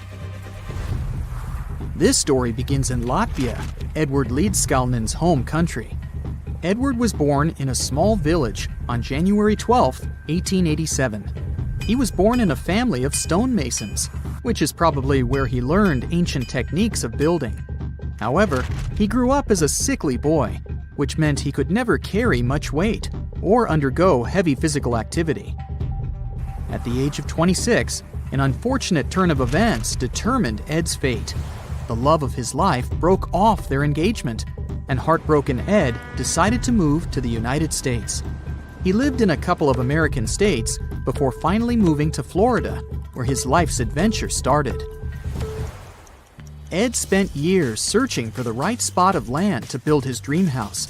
He always rejected good farmland. When people wondered why, he only smiled. Finally, when he bought land of his own, it was deemed terrible by his close friends. The soil was bedrock. He could neither plow nor farm it, but it seemed perfect for what he was seeking to build. Ed's close friends would often describe him as eccentric. When asked why he wanted to build a house, he would only say, "It's for my sweet 16. Someday she's coming back." Then, he changed the topic of the conversation. It took Ed about 30 years to finish Coral Castle, and he did it all by himself. He would only work under the cloak of night and never let anyone see what he was doing. The completed Coral Castle embodies a number of unsolved mysteries. If you were to visit the site back then, you'd have to go through a 9-ton, 8-foot-tall revolving gate door that even a kid could push with just one finger. Ed was so proud of this door that he originally named the site Rock Gate Park. It was renamed Coral Castle only much later, after Ed's passing. Once inside, visitors would access the incredible wonders of Ed's constructions: towers, mystic symbols, furniture, and swing sets, all made entirely of monolithic blocks of stone. The stones are set on top of each other, using only their weight to keep them together. And believe it or not, the entire park gathers around 1,100 tons of stone. Today, if you visit Ed's living quarters, you'll even see the simple instruments he used to construct all of this: chisels, hammers, ropes, and pulleys. The type of work he did is difficult even with modern-day equipment, let alone without it. Coral Castle's main mystery lies in how Ed managed to do it. The only photograph of Ed Leedskalnin at work shows a simple leverage structure of a chain hoist attached to a wooden tripod. The tripod was made of old telephone poles with a small wooden box on top. What was in the box is, of course, a mystery. Unfortunately, he took his secrets with him, not sharing the truth of his work with anyone else. Yet, not all is lost, as there are many theories and speculation surrounding what could have happened there. One theory says that there is a harmonic grid inside the Earth's surface, something that would create anti-gravity spots around the globe. It's believed that Coral Castle was built in such a spot. This could explain why it took Ed so long to find land that pleased him. Maybe what he was looking for was a place that allowed him to experiment with anti-gravity forces. Yet, whenever Ed talked about his work, he would say he understood the laws of weight and leverage, and, sure thing, that he had cracked the secret of the pyramid builders. And what secret is that, you might ask? According to Ed himself, it has to do with magnetism. He even published a pamphlet called Magnetic Current. There, he explains that every object has magnetic particles inside of them. A person just needs to understand where they are located inside such objects. This way, objects can be lifted and moved around without much effort, just like moving something heavy underwater. Researchers say that if we assume Ed Leedskalnin and the pyramid builders used the same technique, then it would only have taken 4,700 workers to build the Great Pyramid of Giza, instead of the 20,000 to 100,000 that is currently estimated. But this story just keeps on getting more and more mysterious. In the late 1920s, Ed was finishing the construction of Coral Castle in Florida City. Rumors about his work had spread around town. People said Ed was hiding a stash of money somewhere in his living quarters. One night, a group of men waited until Ed was alone and broke into the castle to rob him. They couldn't find the money and, luckily, didn't harm Ed. But in the following days, he decided that it was best he moved out of that land. Of course, he took more than his toothbrush along with him. Ed decided to move the entire Coral Castle to another land, 10 kilometers away from where he had built the park. Legend says he hired a truck driver and asked him to swear secrecy about what Ed intended to do. He asked the driver to look away while Ed loaded the truck by himself, moving all of the rocks without any help. With the truck loaded, Ed and his castle moved to Homestead, Florida, where the park is located until this day. In 1986, a group of engineers from Florida University was called to try to fix the park's gate entrance, the 9-ton revolving door that Ed was so proud of. They arrived with plenty of modern-day equipment, including a 20-ton crane. When the engineers took the door down, they noticed that Ed had used a strange circular stone at the bottom of the revolving door. The engineers couldn't understand how this frisbee-sized rock could withstand 9 tons of weight without breaking into pieces. They sent the rock to the geology department at the University of Florida, but the geologists simply returned the rock, saying they couldn't find a match of this rock in their databases. They couldn't determine its origin. The engineers put the 9-ton gate back into place, trying to use other techniques. At first, it didn't work without the base rock Ed had originally used. So, they had to cut the gate rock to make it work as a revolving door once again, proving that modern-day technology couldn't replicate what Ed had done single-handedly. Fast forward to 2011, and another man claimed to have cracked the code of the pyramid builders and Ed Leedskalnin himself. Wally Wallington, a retired construction worker from Lapeer County, Michigan, has managed to build using similar techniques to those used by Ed. Wallington is known for having built his personal Stonehenge in Michigan. He is said to have used simple machines, such as levers and counterweights, moving around multi-thousand-pound concrete blocks. Unlike Ed, Wallington has shared his techniques with the public. Multiple videos are showing the clever engineering he built from very simple materials. It sure is impressive. The man has moved his entire barn into another property just with the help of simple tools. However, there is no way to prove that these were the same techniques used to build Coral Castle. To this day, the secrets of Coral Castle haven't been unraveled. But hey, we can always keep trying to solve it. If there's a question that still baffles archaeologists to this day, it's this one. How did the ancient Egyptians build those magnificent pyramids? As far as we know today, their resources were quite limited, especially in terms of tools and building materials.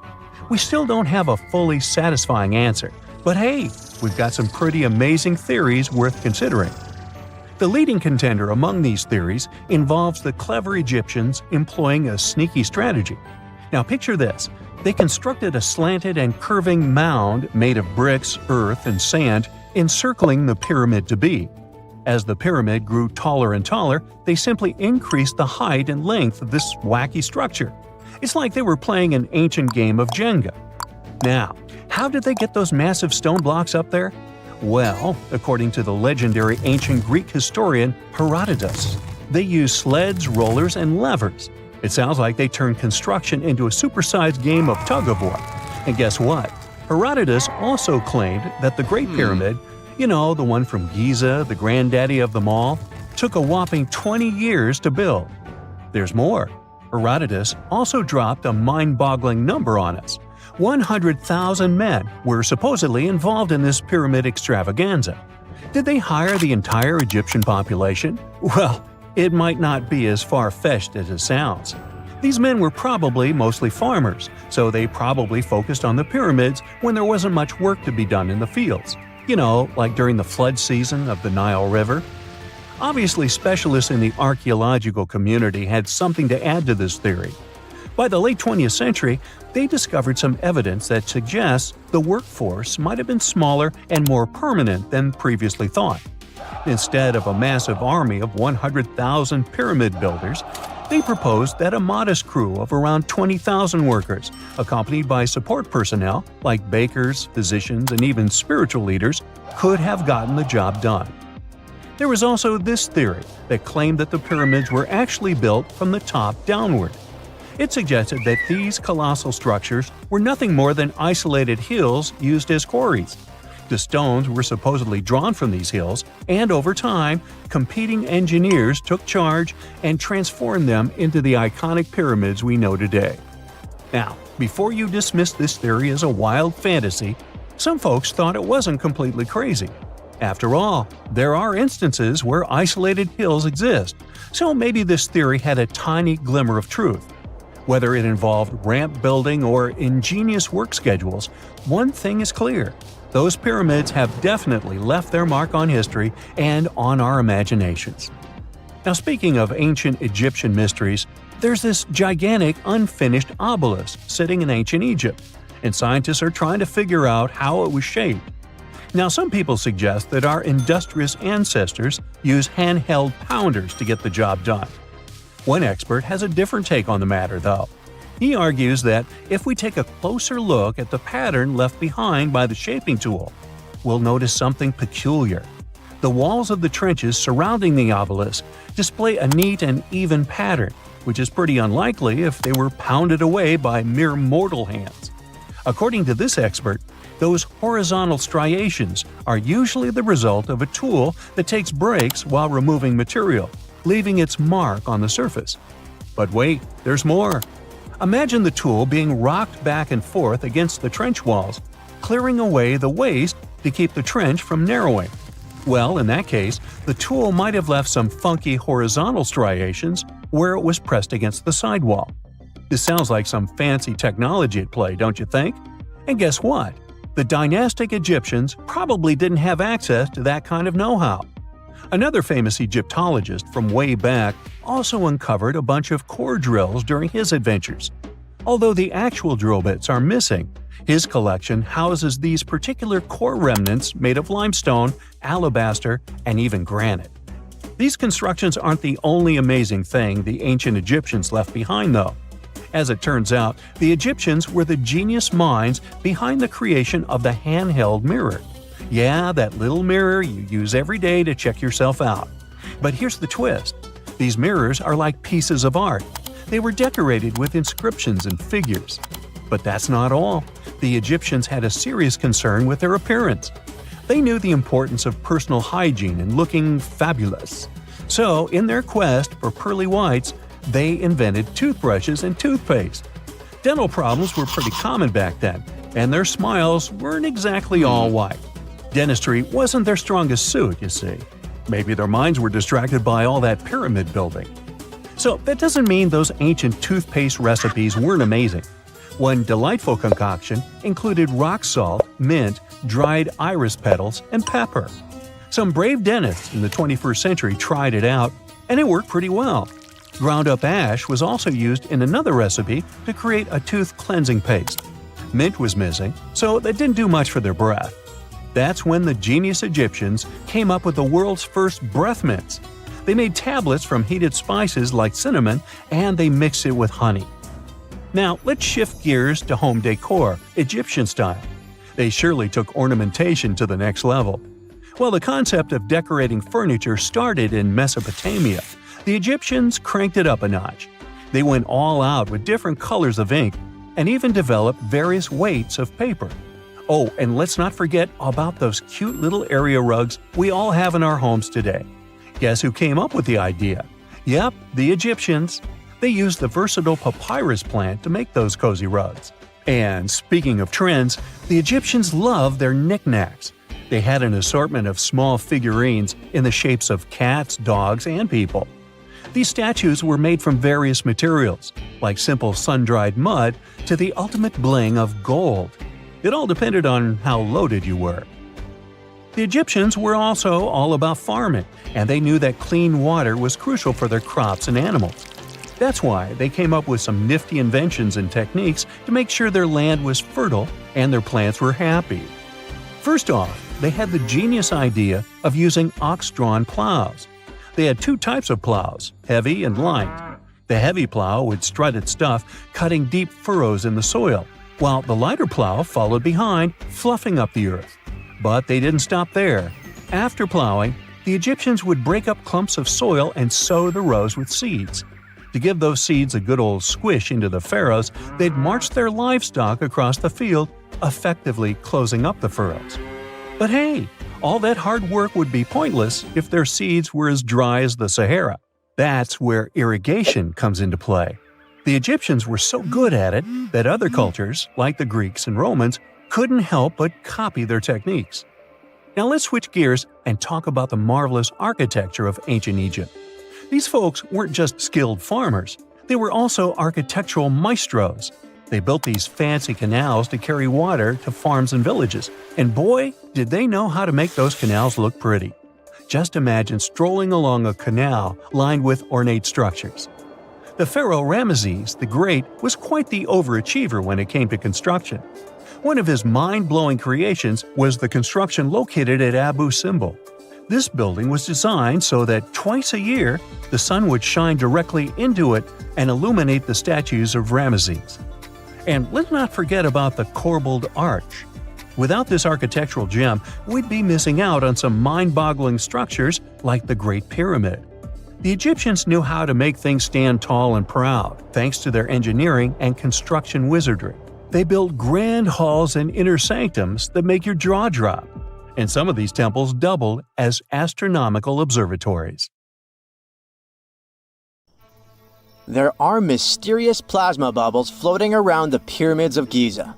As bizarre as that might sound, let's get one thing clear right off the bat. There's nothing extraterrestrial going on here. Plasma bubbles are those weather anomalies that form in a layer of Earth's atmosphere called the ionosphere.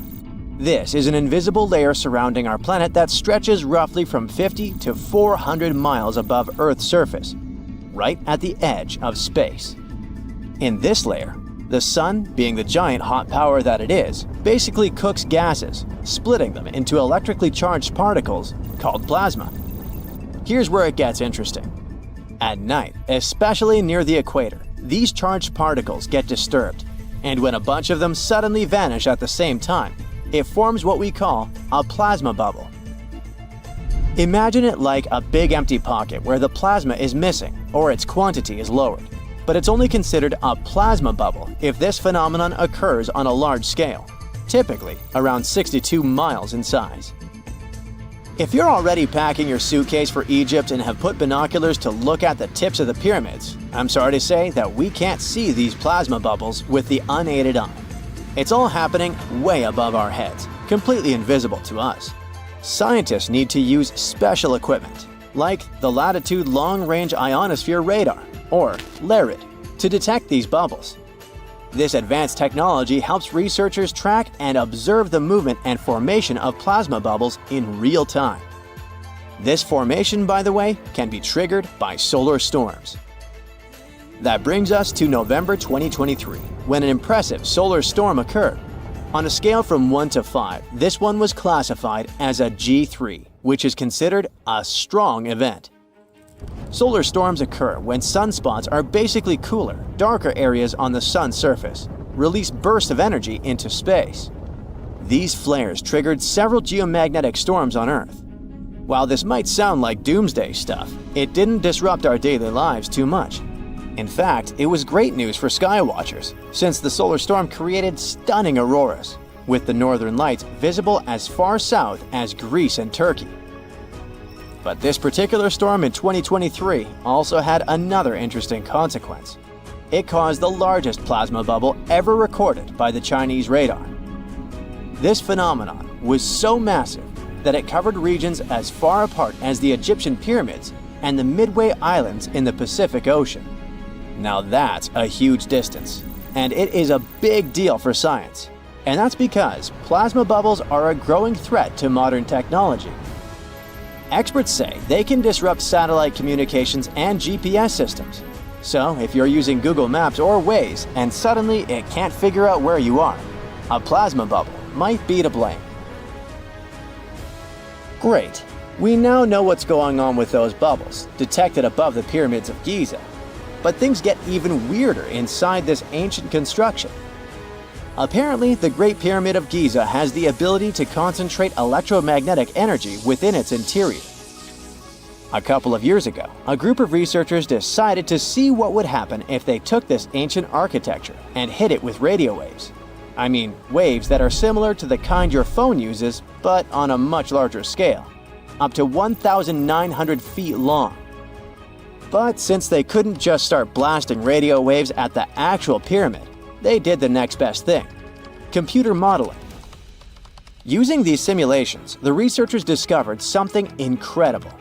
The Great Pyramid can actually concentrate electromagnetic energy within its internal chambers, as well as underneath its base, where an unfinished chamber is located. By concentrate, I mean something like trap it.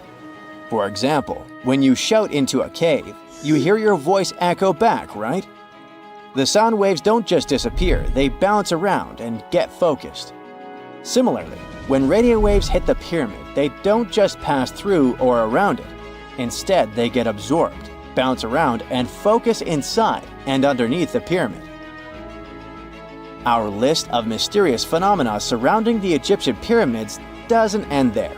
Inside the pyramid, there's a long, narrow passage that leads to what's known as the King's Chamber. This room sits at the center of the pyramid, and it's believed to have been the final resting place of Pharaoh Khufu, the ancient Egyptian leader who commissioned the entire thing over 4,000 years ago. When visitors step into the King's Chamber, two things normally strike them: the room's incredible acoustics and its heavy, imposing structure, which is entirely lined with red granite. Recently, scientists have started to connect these two facts. Some researchers now believe that the King's Chamber might be able to catch or pick up sound energy generated from other parts of the pyramid. In other words, this room might have been designed to amplify sound in a way that no other chamber in the pyramid can. To test this theory, researchers conducted an experiment where they sang in the Queen's Chamber, which is located directly below the King's Chamber. Here's where it gets wild. The music couldn't be heard in the lower underground rooms of the pyramid, but it sounded loud and clear in the king's chamber. One possible explanation for this is the type of stone used in the king's chamber: pink granite. Granite is known for its piezoelectric properties, meaning it can absorb energy from its surroundings, like sound vibrations, and convert it into electrical energy. This suggests that the chamber's unique acoustics might be due to more than just the shape of the room. It could be that the granite itself plays a role in amplifying and concentrating sound waves. According to scientists, these discoveries open up a whole new field of research into the pyramid's potential. Could the ancient pyramids have somehow harnessed the energy created by sound waves, or even Earth's natural vibrations?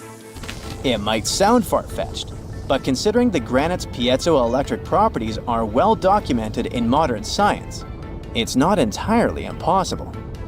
Who knows? Maybe we've only just scratched the surface of what the pyramids were truly capable of. Speaking of just scratching the surface, there's even more to think about, like how the pyramids ended up in such a perfect location. It seems the builders lined up the Great Pyramid with the cardinal points, meaning its sides are almost perfectly aligned with the four main directions: north, south, east, and west. There are many theories about how they did it, but one study suggests that Egyptians might have used the fall equinox to achieve this perfect alignment. During the equinox, the sun rises and sets directly in the east and west. It probably made it easier for builders to use the sun's position as a guide. By watching the sun during this time, they could make sure the pyramids were positioned just right. If we think about all these strange things about the pyramids, I mean their perfect alignment, the ability to concentrate radio waves, and the materials used in the chambers that might generate electrical energy, could the real purpose of the pyramids actually be much more complex than just being tombs? Well, Nikola Tesla thought so. It is said that the famous inventor and engineer was kind of obsessed with the Egyptian pyramids, and he wondered if they might actually be giant energy transmitters. He believed the shape and position of the pyramids could help them function as huge generators, capable of producing free, limitless energy. Some researchers agree with Tesla and believe that these massive monuments might have been designed as giant power plants. According to their theory, builders could have figured out how to move ions, those electrically charged particles in the atmosphere, by placing materials like copper, gold, and silver around the pyramids. So, it's definitely possible that the ancient Egyptians created a sustainable, renewable power source. Although this is a very interesting thought, we haven't been able to confirm this theory, and the true purpose of the pyramids remain one of humanity's biggest mysteries. We know that the ancient Egyptians were talented enough to build something as grand as the pyramids, but were they also smart enough to measure the speed of light? There's a theory circulating online that says exactly that. If you look at these two numbers, you'll see that they match completely. The first one is the speed of light in a vacuum measured in meters, and the second one is the latitude of the Great Pyramid of Giza. So, was it done on purpose, or is it just a coincidence? Well, happily, we can tell you that it's actually just a coincidence, not another conspiracy thingy. The Great Pyramid is just one of the many places in the world that share the same latitude. And more importantly, even if the ancient Egyptians had somehow measured the speed of light and chosen to keep it a secret from the rest of the world, they wouldn't have used meters to put it down. Meters were only defined at the end of the 18th century. The builders of the pyramids used a different unit of measure called cubits. 1 cubit is equal to 1.5 feet. Cubit was based on the length of the arm from the elbow to the tip of the middle finger, and it became popular in the ancient world. So if they wanted to impress the rest of the world and set the pyramids at a point that matched the speed of light in cubits, they would have to build their iconic constructions somewhere in Europe. And then the Danish astronomer who first measured the speed of light in 1676 would have been really upset to know that someone had done it centuries before him. So, although they were ahead of their time in many aspects, the ancient Egyptians never measured the speed of light or used longitude and latitude to map their locations. The base of the Great Pyramid of Giza might seem like a perfect square, but it's actually an 8-sided structure, not 4-sided. Each of its 4 sides has a subtle concave indentation that splits it evenly from base to tip. The official version is that a British pilot was the first to notice it in 1940 while flying over the pyramid. He took a photograph that showed shadows highlighting these indentations. Some people think these lines are only visible from above and can best be seen at dawn and dusk during the spring and autumn equinoxes. This has led to a freaky theory that the ancient Egyptians might have designed the pyramids to communicate with something looking at them from above. Now, the Great Pyramid is one of only 3 pyramids that used to have a swivel door. It weighed around 20 tons, but they could still easily open it from the inside. Its precise fit made it nearly invisible from the outside, with no visible latch or handle. There were only slight variations in the exterior stone that gave out an opening. The other 2 pyramids with similar doors belonged to Khufu's father and grandfather. The Great Pyramid also has a hidden void at least 100 feet long that was only found in 2017. We still don't know what lies within the space, what purpose it served, or if it is the only space of its kind. Researchers used the same tech to see through cathedral walls, Mayan pyramids, and even volcanoes. It depends on a natural shower of subatomic particles called muons. They pass more easily through empty space than through solid materials. So if they arrange multiple muon detectors around a structure, scientists can map out its solid and empty areas. A team of scientists placed muon detectors inside the Great Pyramid and allowed them to gather data for months. Scientists have analyzed samples of the mortar used to build the pyramids many times. Although we know its composition, modern technology still can't replicate it. The mortar is mostly made from processed gypsum, but it wasn't used like the cement we use for bricks today. Instead, they used it to support the joints between the massive stones as they were set in place. The estimated amount they needed to construct the Great Pyramid was around 500,000 tons of mortar. The gypsum mortar is stronger than the stones themselves and has held up for thousands of years. Now, all 4 sides of the Great Pyramid are aligned with the cardinal points – north, south, east, and west.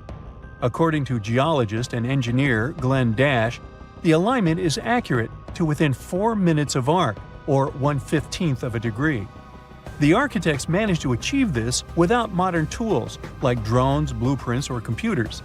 Many researchers try to explain this construction miracle. Maybe they used the pole star or the sun's shadow. Dash recently proposed a new, simpler idea. The Egyptians might have used the autumnal equinox to align the pyramids. It happens twice a year when the Earth's equator passes through the center of the sun's disk, making day and night nearly equal in length. To test his theory, Dash conducted an experiment on the 22nd of September 2016, the first day of the fall equinox. He used a special rod the Egyptians had to cast a shadow and tracked its tip at regular intervals, forming a smooth curve. By connecting 2 points of the curve with a taut string, he created an almost perfect east-west line. Dash noted that on the equinox, the shadow's tip runs in a straight line, nearly perfectly east-west, and with a slight counterclockwise error. There's a similar error in the pyramids. Although his experiment was conducted in Connecticut, Dash believes that the same method would work in Egypt. All the ancient Egyptians needed was a clear, sunny day. They could determine the fall equinox by counting 91 days from the summer solstice. But they left us few clues, and no engineering documents or architectural plans have been found that explain their methods. So they might have mapped shadows, but it's not definite. Now, scientists have long wondered how heavy stone blocks were carried to the pyramid sites, and they might finally have an answer. A research team from the University of North Carolina, Wilmington, has discovered that 31 pyramids are likely to have been built along a long-lost ancient branch of the River Nile. It's now hidden under desert and farmland. For many years, archaeologists have thought that ancient Egyptians must have used a nearby waterway to transport materials, equipment, people, and whatever else they needed to build the pyramids on the river. But up until now, they weren't certain of the location, shape, size, or proximity of this waterway to the site of the pyramids. The group of researchers used radar satellite imagery, historical maps, geophysical surveys, and sediment coring to map the river branch. They believe it was buried by a major drought and sandstorms thousands of years ago. The team managed to go below the sand surface and get images of some hidden features thanks to radar technology. They found hidden rivers and ancient structures running at the foothills of where most of the ancient Egyptian pyramids lie. The discovery of this extinct river branch helps explain the high pyramid density between Giza and Lish, in what is now an inhospitable area of the Sahara Desert. Now, Egypt isn't the only country with the most pyramids in the world. The champion's title here goes to its southern neighbor, Sudan. It has between 200 and 255 pyramids, compared to Egypt's measly 138. They were built by members of the Kingdom of Kush, an ancient civilization that ruled the lands along the Nile River many years ago. They started erecting pyramids around 500 years after the Egyptians had stopped doing it. Their pyramids are much smaller than the Egyptian ones, but were built for the same purposes. Archaeologists are still working to find out how the pyramids in the Sudan were built, how long it took to complete them, and what happened to their society. X-rays are a type of invisible radiation that can pass through our bodies and objects. They're very important in the field of medicine because they allow doctors to see inside our bodies without having to perform surgery.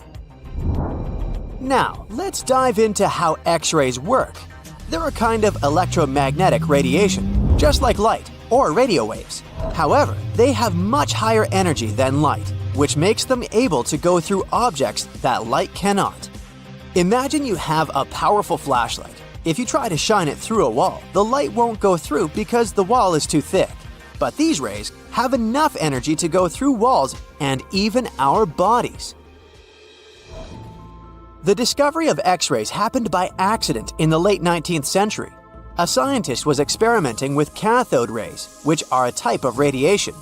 He was working in his lab and noticed that a nearby fluorescent screen started to glow, even though it was not directly exposed to the cathode rays.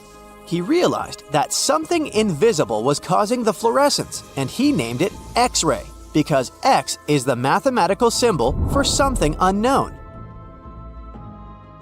He continued experimenting with such rays and discovered that they could pass through many objects, like flesh and bones, but not through denser materials like metal. He also found that X-rays could create images on photographic plates, just like a camera takes pictures. The way this works is quite fascinating. Imagine you're standing in front of a bright light and you hold your hand in front of your face. Your hand blocks the light and you can't see through it. But if you place a sheet of tissue paper in front of your hand, some light will pass through, and you'll be able to see the outline of your hand. X-rays work in a similar way. When a doctor wants to take an X-ray of a part of your body, they will ask you to stand or lie down next to a machine. This device has a special plate that can capture the image. Let's say the doctor wants to further examine your arm. They will place the X-ray plate on one side of your arm and the machine on the other side. Then, the machine will produce a controlled burst of X-rays that pass through your arm. Remember how we talked about the tissue paper allowing some light to pass through? Well, in this case, some of those X-rays will go through your arm, while others will be absorbed or blocked by the denser parts of your body, like bones. The plate captures the X-rays that pass through your arm, and it creates an image. This image shows the bones and other structures inside your body, allowing the doctor to see if there are any problems or injuries. Now, you might be wondering why X-rays can pass through some things but not others. It has to do with the density and composition of the objects. Denser materials like bones absorb more X-rays, so they appear white in the image. So when you look at the result, you'll see your bones as white shapes. Other tissues like muscles and organs are less dense and allow some of those rays to pass through, so they appear as gray shadows. What if I told you there's a whole new way you can peek inside objects, but without using X-rays? I'm not talking about magic powers. Take a comfortable seat while I explain what mugography is. This fascinating scientific technique allows us to see inside objects and even beneath the Earth's surface using a special type of particle called a muon. These elementary particles are very similar to electrons, but they're much heavier. They are created high up in the Earth's atmosphere when cosmic rays, which are particles coming from space, collide with the air molecules. Now, muons are special because they can pierce through different materials. They can pass through rock, soil, and even buildings. Scientists realized this potential back in the 1950s when they were studying cosmic rays and noticed that some of the particles could pass through thick materials. The first muography experiments took place in the 60s. Specialists discovered that muons can be detected using special devices called muon detectors. These detectors are usually placed underground or in specially designed laboratories to shield them from other particles and background radiation. Now let's dive into how muography actually works. Imagine you have a large object, like a pyramid, a mountain, or even an ancient statue, and you want to see what's inside without damaging it. First, detectors are positioned around the object or in the area you want to examine. These detectors are sensitive to muons and can track their paths. When such a particle passes through a detector, it leaves a trace, like footprints in the sand. By collecting data from multiple detectors, scientists can reconstruct the paths. Here's where things get really cool. The Earth's atmosphere acts like a natural filter for muons. It turns out that the more massive an object is, the more particles it will block. So, if you have a large, dense object like a mountain, fewer muons will pass through it compared to a smaller, less dense object, like an empty box. This difference in the number of particles that reach the detectors can give us clues about what's inside the objects. Scientists use computer algorithms and mathematical techniques to analyze the data and create images. These images represent the density distribution of the object being studied. It's like creating a map that shows where the densest areas are and where there's gaps inside the object. The concept of muography is similar to using shadows to understand the shape and size of an object. Imagine you're standing in front of a bright light and you place your hand between the light source and a wall. You'll see a shadow of your hand on the wall. Based on the shape and size of the shadow, you can get an idea of what your hand looks like, even though you can't see it directly. This technique has been used to study various objects and structures. For example, scientists have used it to explore the inside of volcanoes and pyramids, and even to investigate the structure of mountains and the Earth's crust. With the help of this amazing technique, scientists have now uncovered new information about the Great Pyramid of Giza.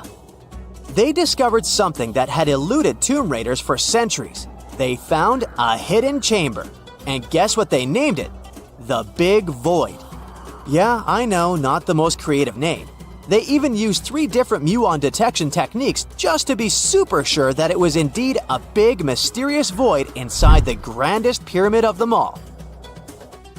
Once news got out about this mind-boggling discovery, Egyptian authorities couldn't resist the temptation to explore further. So, they brought in an endoscope camera to confirm the existence of this epic void. So, they inserted a camera through one of the openings underneath the entrance, and voila! It revealed a corridor. More so, the corridor had a chevron ceiling. I can't help but imagine the ancient Egyptians using it as a cool dance floor.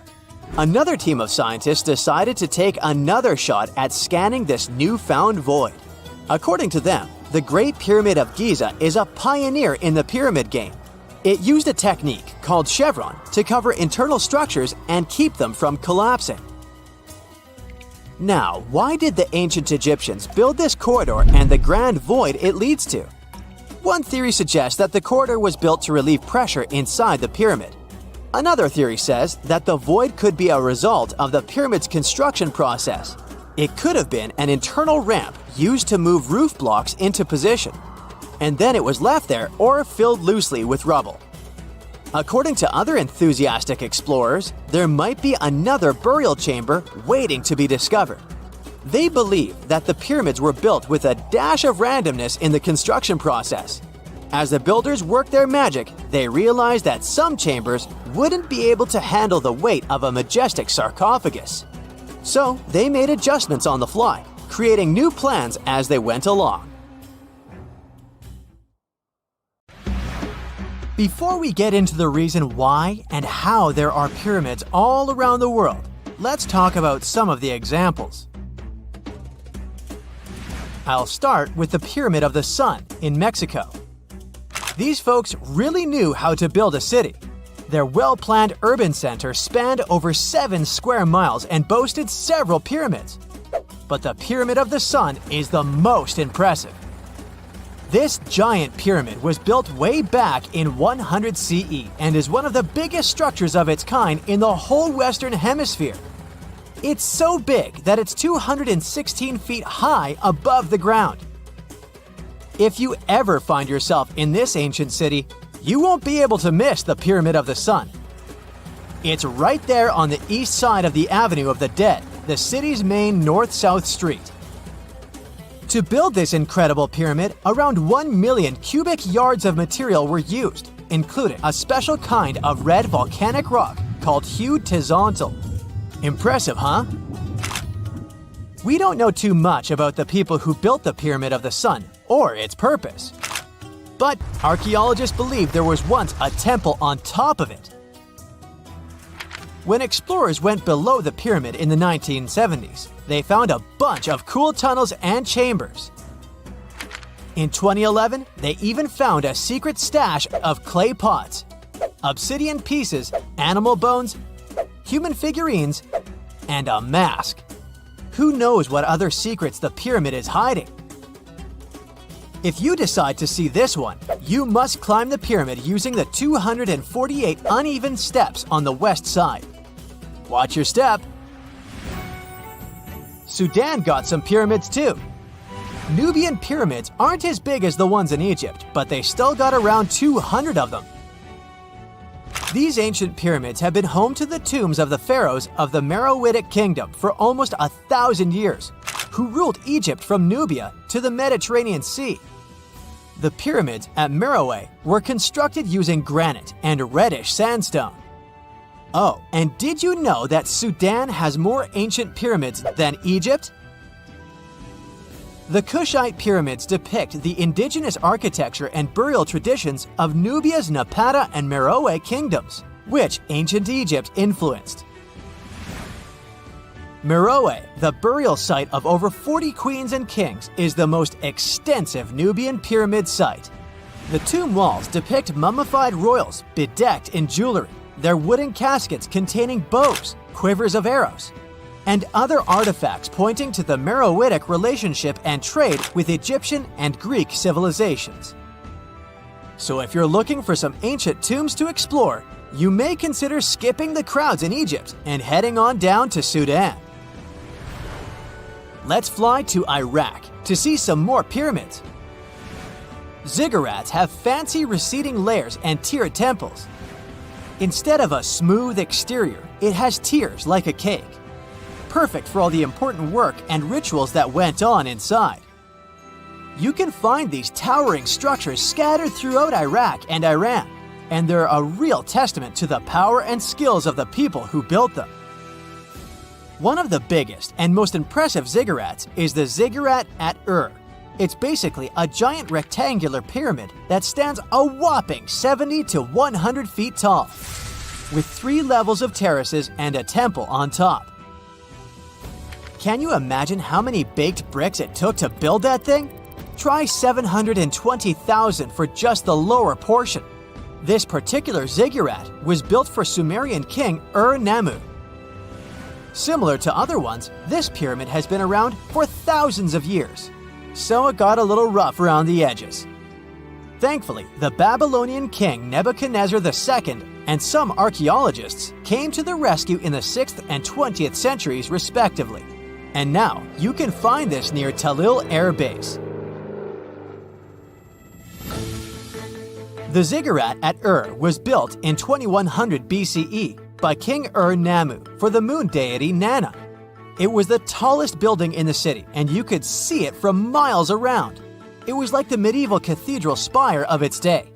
People would come here to bring their agricultural surplus and get their food allotments and seek spiritual nourishment. Sadly, the Nana temple at the top of the ziggurat didn't survive, but we do have some blue glazed bricks that may have been part of its decoration.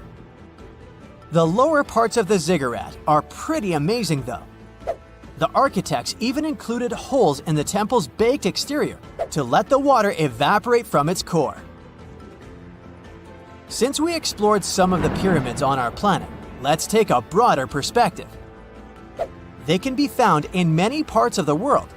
Egypt has over 100 pyramids, double that number in Sudan, and dozens of others are scattered in the Middle East and China.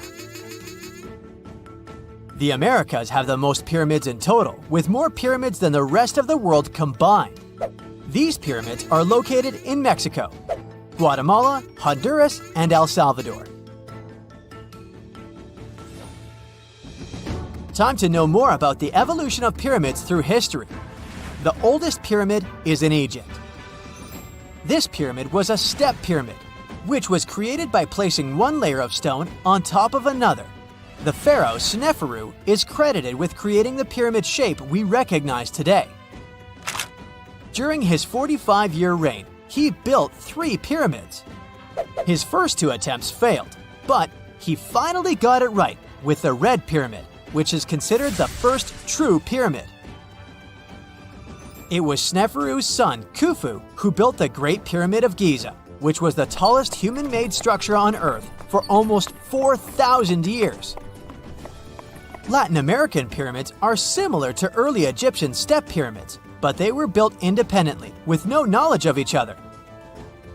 The pyramids in Sudan were built around 700 BCE and are tall but much narrower than those in Egypt.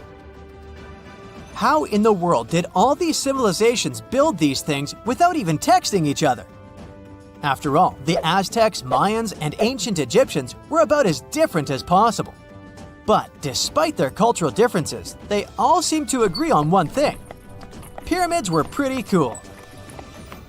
Step pyramids are all around the world because they were the most feasible and stable way to build large and tall structures without access to lighter building materials like wood and metal.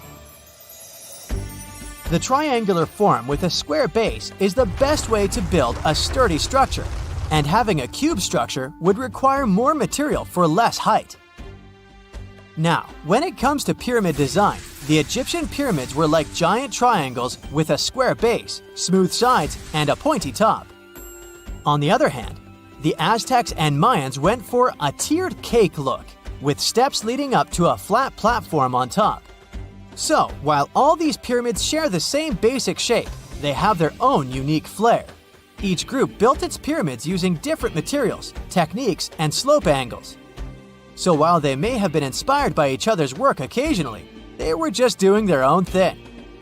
Egyptian pyramids had smooth, angled sides that were designed to help the pharaoh's soul ascend to heaven. The Pyramid of the Sun was built over a series of caves that served as a passageway for the deities. The Maya built the temple of Kukulkan in Chichen Itza to honor the deity Kukulkan, usually represented by a serpent. Nicknamed El Castillo, it has 91 steps on each side, plus a platform. That's 365 steps, one for each day of the Mayan calendar. Tell me, Brightsiders, how were pyramids built? To begin with, humans made them, not a foreign race from space that landed on Earth. You see, one thing that all pyramids have in common is that they were built without advanced tools or even the wheel. It took a lot of people to build them, including skilled laborers and architects. For example, it's estimated that 20,000 people built the Great Pyramid of Giza, and it's believed that most of them were skilled laborers. Building pyramids was a massive undertaking that required years of planning and effort. The Great Pyramid at Cholula, Mexico, took 600 years to complete.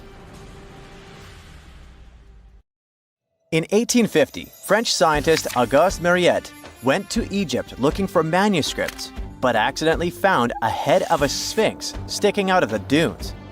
He cleared the sand and figured out the sphinx was guiding the entrance to some underground construction. Several months later, he finally entered the Sarapium of Saqqara, Inside, he found an enormous granite sarcophagi with remnants of 64 bulls. Scientists are still amazed by the tech that the ancient Egyptians used to transport those enormous boxes. The Sarapium was built around the year 3000 before the Common Era. It was an underground tomb built to honor the sacred Apis bulls of ancient Egypt. It had a long hallway, almost 500 feet long, with giant stone rooms on both sides. Some of the sarcophagi weighed as much as 50 average cars, and all of them were made with super precision with exact 90-degree angles. These sarcophagi were beautifully decorated with hieroglyphs and carvings that told stories about the lives and importance of the Apis bulls. Now, there are 24 sarcophagi left. In ancient Egypt, Apis bulls were very special animals connected to the deity Ptah. They thought the bulls carried Ptah's spirit and wisdom, helped the pharaoh, and protected the Egyptians. Priests looked for special markings on young bulls to find Apis bulls. It could be a white triangle on its forehead, which symbolized divine light, a shape on its back like a vulture's wing, and a scarab shape under its tongue, which stood for rebirth. If a bull had these signs, they believed it was chosen by Ptah and treated it like royalty. The chosen bulls lived in a special temple in Memphis, the city where they worshipped Ptah. They received the best care and offerings from visitors who wanted their blessings. When an Apis bull passed away, it was treated with great honor and mummified. When Mariette entered the Sarapium, he noticed traces of rollers on the gallery's floor and found 2 wooden horizontal winches. Each had 8 levers. Later, other explorers saw double rails. The burial chambers were lower than the hallway floor.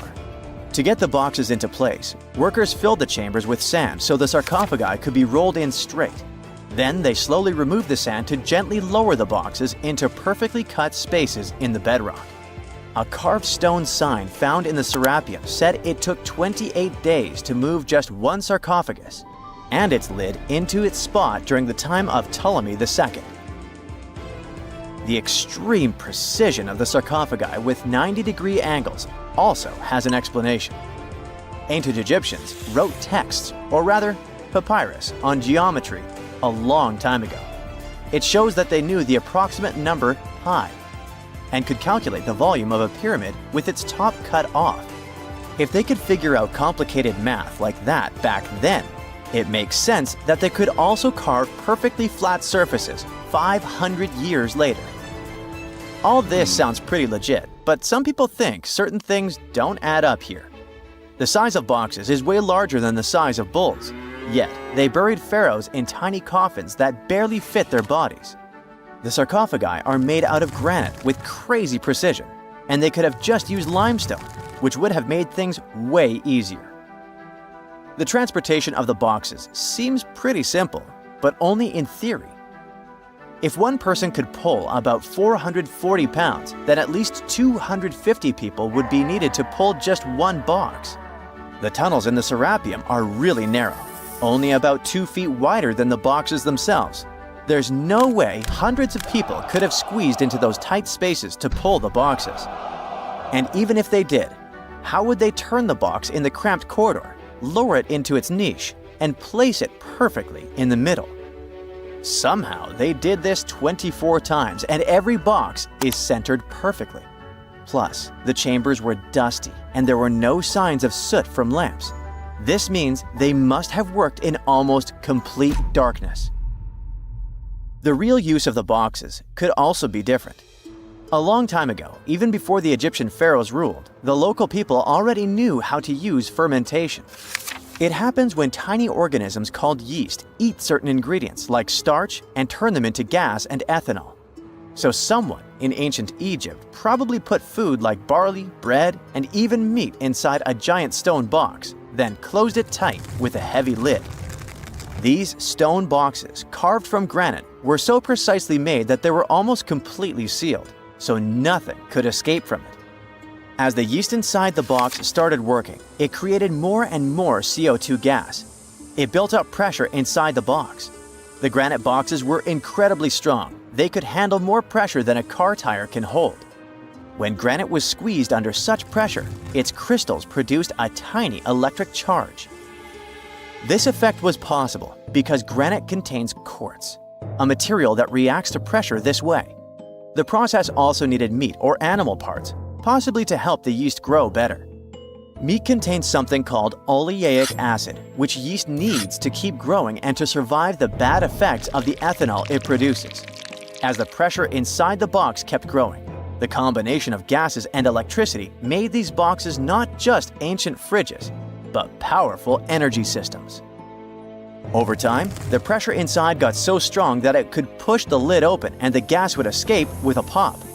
But when people rediscovered the Sarapium in 1850, they found old drawings that showed piles of stones stacked on top of some of the box lids. So, someone long ago probably tried to make the lids even heavier by adding extra weight to make it harder for the gas pressure to push them open. This extra weight also meant the quartz crystals in the granite could keep creating more electricity under all that pressure. If someone opened one of these stone boxes thousands of years later, they would only find bones from bulls that were placed in the box.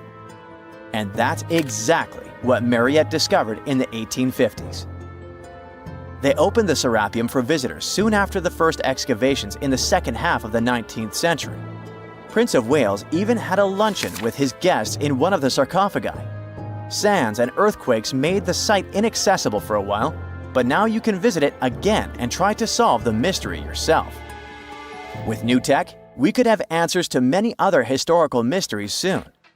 A team of scientists at Chicago's Field Museum of Natural History recently used a special CT scanner to learn more about ancient Egyptian mummies without unwrapping them. They gently rolled 26 mummies on custom carts out to the parking lot, where the scanner was waiting. It took thousands of detailed X-ray pictures of each mummy and their coffins. When all the pictures were put together, they created 3D images that showed what was inside, the skeletons, and some artifacts. The scientists hope these images will help them understand ancient Egyptian burial practices from over 3,000 years ago. Even though the scanning process only took 4 days, it might take 3 years to study all the data. But scientists were in their early 40s. To make sure her body looked complete for the afterlife, embalmers put stuffing in her neck to keep it from collapsing. They also placed artificial eyes in her sockets, so she would have eyes in the next world. She was wrapped in fancy linen and placed in a beautifully decorated coffin. The scans revealed that it had been carefully crafted with a slit at the back, which embalmers used to fit the body. There were also some artistic details on the surface, like markings for her knees. It looks like her burial was on the scale of a high-end luxury car. Secant, cosine, tangent, sine, 3.14159. Yeah, that was the cheer we heard coming from the trigonometry club back in the day. For the rest of us in math class, terms such as sine, tangent, and pi were just bewildering. Who invented these and why? Was their only purpose to make it harder for students? Well, not quite. Trigonometry was invented by the ancient Egyptians. They needed this knowledge to construct pyramids, and they did a pretty good job too. The Great Pyramid in Giza still stands today, some 4,500 years after it was built. No recalls either. So let's get out of that classroom and on a journey through time to reveal the secrets behind the ancient Egyptians' precision. Here you are, standing on the Great Pyramid's construction site, some 9 miles from Cairo. Well, the city still isn't there, as you're surrounded only by the desert and teams of construction workers. They're transporting large stone blocks weighing 2.5 tons each. They're inside a wooden sled that sits on large rollers. A crew of 8 men rolls these blocks along the ground. You immediately think of the rollers on a supermarket cash register. The principle is exactly the same, but the scale is greater, much greater. Scientists estimate that the Egyptians used 2.3 million such blocks in the Great Pyramid alone. And the block in front of you is one of the lighter ones. The heaviest of them weighed up to 15 tons. But where did all these blocks come from? Most of them originated from quarries around Giza. It's not that impressive, you think? But wait until you hear how ancient engineers transported the granite used in construction over 500 miles to the pyramid. There were no railways or highways back then. but the mighty Nile was always there. Researchers even believe that the Egyptians dug a canal to connect the Nile directly to the pyramid's construction site.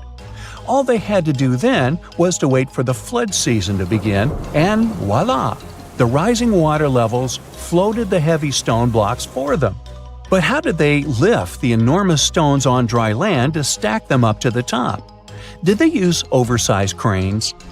Well, ancient Egyptians worked around this problem, literally speaking. One of the workers is now pointing to the giant ramp going around the pyramid they're building. This is how a mountain road zigzags its way to the top. If the ramp went directly to the top of the pyramid, then workers couldn't pull the stone blocks along it. It would be too steep. Scientists have calculated that 8% could be the maximum incline. So ancient Egyptians just extended the ramp around the pyramid. Again, these are all theories, as the ramp could have been inside the pyramid, as some researchers suggest. The exact building method is still a mystery, guarded by the Sphinx. That's its real name, right? Wrong. As the Great Sphinx is just the statue's alias. You know, the name writers take when they want to hide their true identity, or a singer's stage name. The Sphinx's real name, translated from Egyptian, means Horus in the horizon. That was the name for the Egyptian deity of the sky. The trail of mystery doesn't end there. As a man walks past you with a bucket of paint, he's going to add a touch of color to the Great Sphinx. Researchers found specks of this red color next to its ear. That was some strong paint, as it survived for thousands of years. You are now standing straight in front of the Sphinx. You look up. It's very tall, right? 66 feet to be precise. Now resist the urge to take a selfie. You can do it. Now you notice something else. It looks like the Sphinx is in the center of a giant triangle in the back. That's one side of the Great Pyramid. And no, your eyes are not playing tricks on you. The Sphinx really does sit in the center of the pyramid's lateral face. Here's where math comes in handy. A pyramid has 4 sides, called lateral faces. There's also a 5th face, the base, but that's not visible. It's, wait for it, face down. The Sphinx has one last mystery to reveal: its age. Scientists agree that Pharaoh Khafre built the Sphinx. He ruled after his father, who had built a great pyramid nearby. So both structures were finished around the same time. Let's talk about numbers again. You've heard of Cleopatra, the Egyptian princess described as a woman of great beauty. Hello? She saw the pyramids, but she lived closer to the time of the first iPhone than the time of the people who built the pyramids. Fascinating, right? You can see thousands of people around you. They're working hard to build the pharaoh's tomb. But how many of them are there exactly? One Greek philosopher estimated there were as many as 100,000 workers. Seems like an okay number for such an enormous structure, but it can't be true. Science simply can't back up this number. Egyptologists put the total number of workers at 30,000. And yes, Indiana Jones was one of them, at least on the big screen, but he showed up late. Egyptologists know a lot about the pyramids, but not everything. Not because they don't want to, but because they haven't yet dug up enough evidence. They can only guess how the building process went.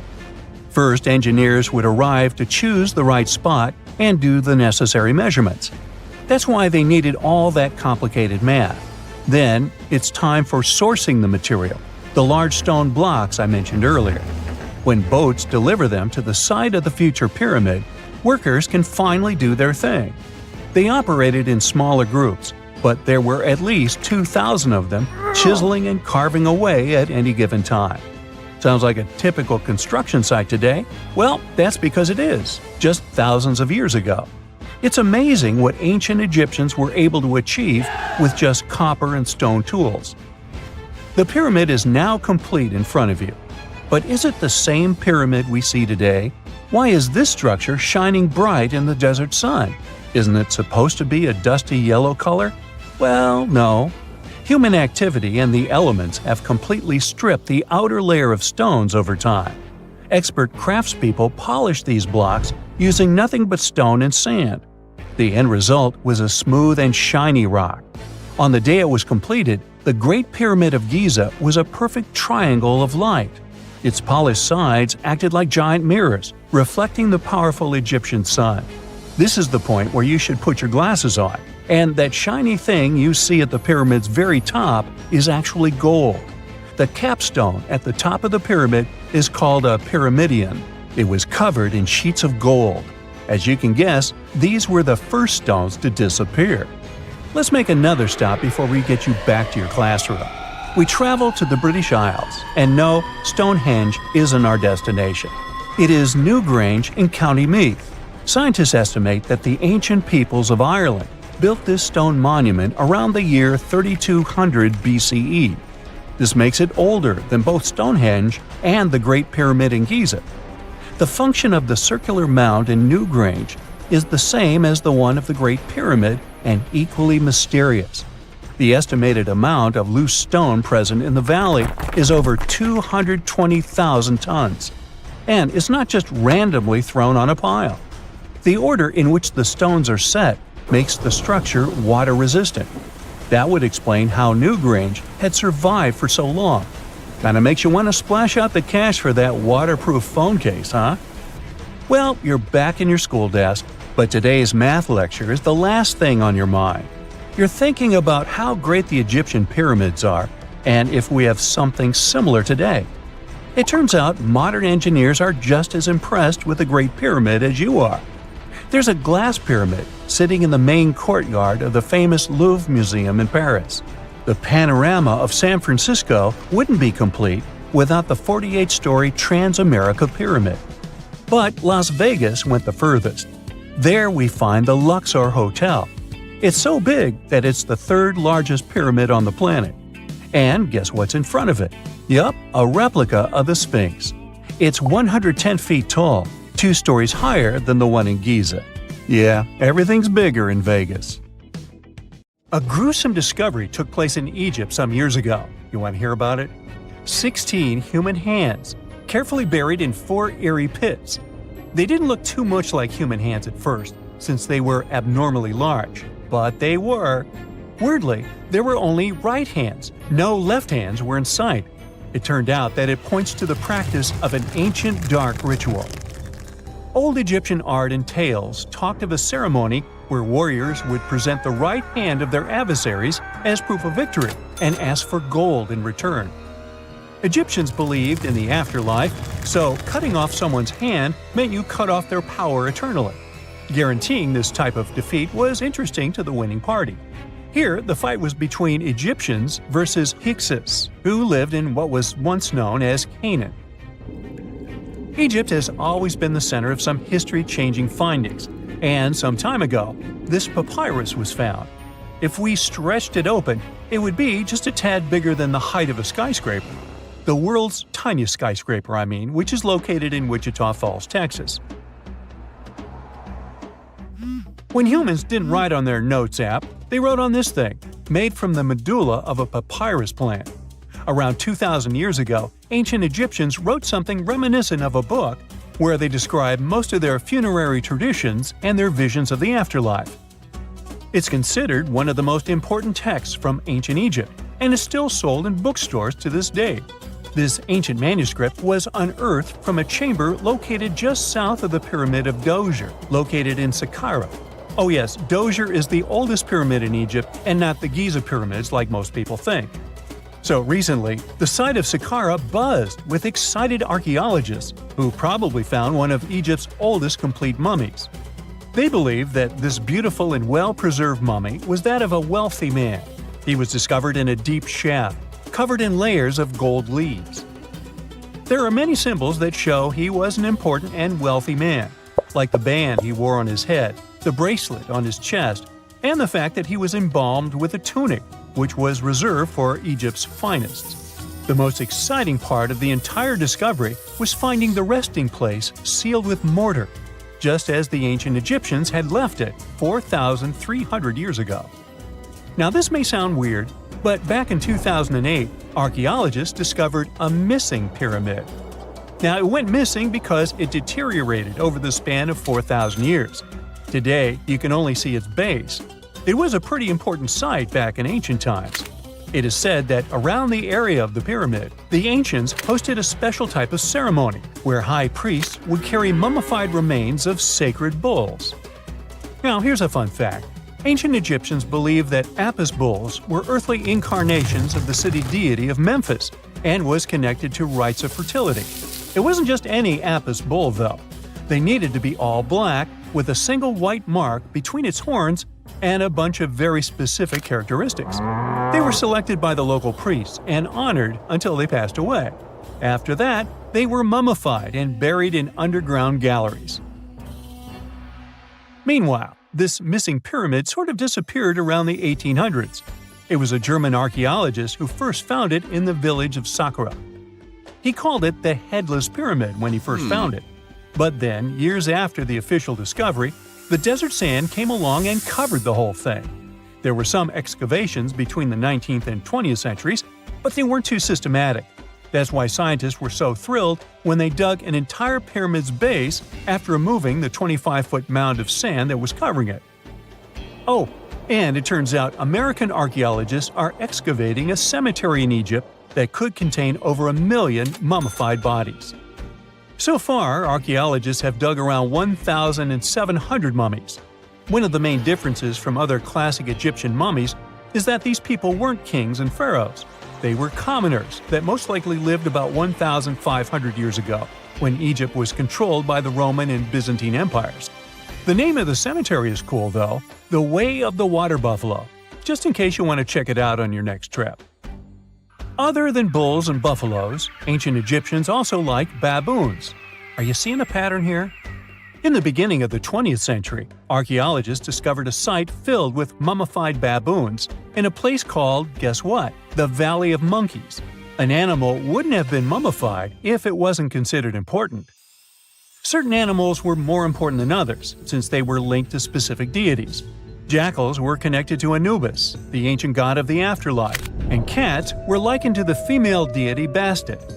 Baboons were a pretty big deal, since they were believed to be connected to Thoth, the deity of wisdom and advisor to Ra, one of Egypt's supreme deities. The archaeologists who studied these animals weren't too happy.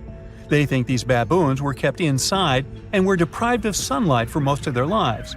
They had extreme vitamin D deficiencies and they were poorly fed. Maybe Thoth got angry with these baboon keepers. Just a guess. Since there's never a boring day for archaeologists in Egypt, they also found human mummies with golden tongues. Since Egyptians were all about the afterlife, they believed that golden tongues might help a person speak once they pass to the other side. I mean, it's a long shot, but hey, why not? Some of these mummies were placed in wooden coffins with goods, such as necklaces, pottery, golden artifacts in the shape of lotus flowers and scarab beetles, and iPhones. Just kidding. A new temple was also unearthed recently in Egypt. Scientists believe it was dedicated to honor Zeus Cassios. That deity would be a cross between Zeus, the almighty Greek deity of the sky, and Mount Cassios. While digging around the Sinai Peninsula in Egypt, archaeologists spotted 2 pink granite columns poking out of the ground, and bingo.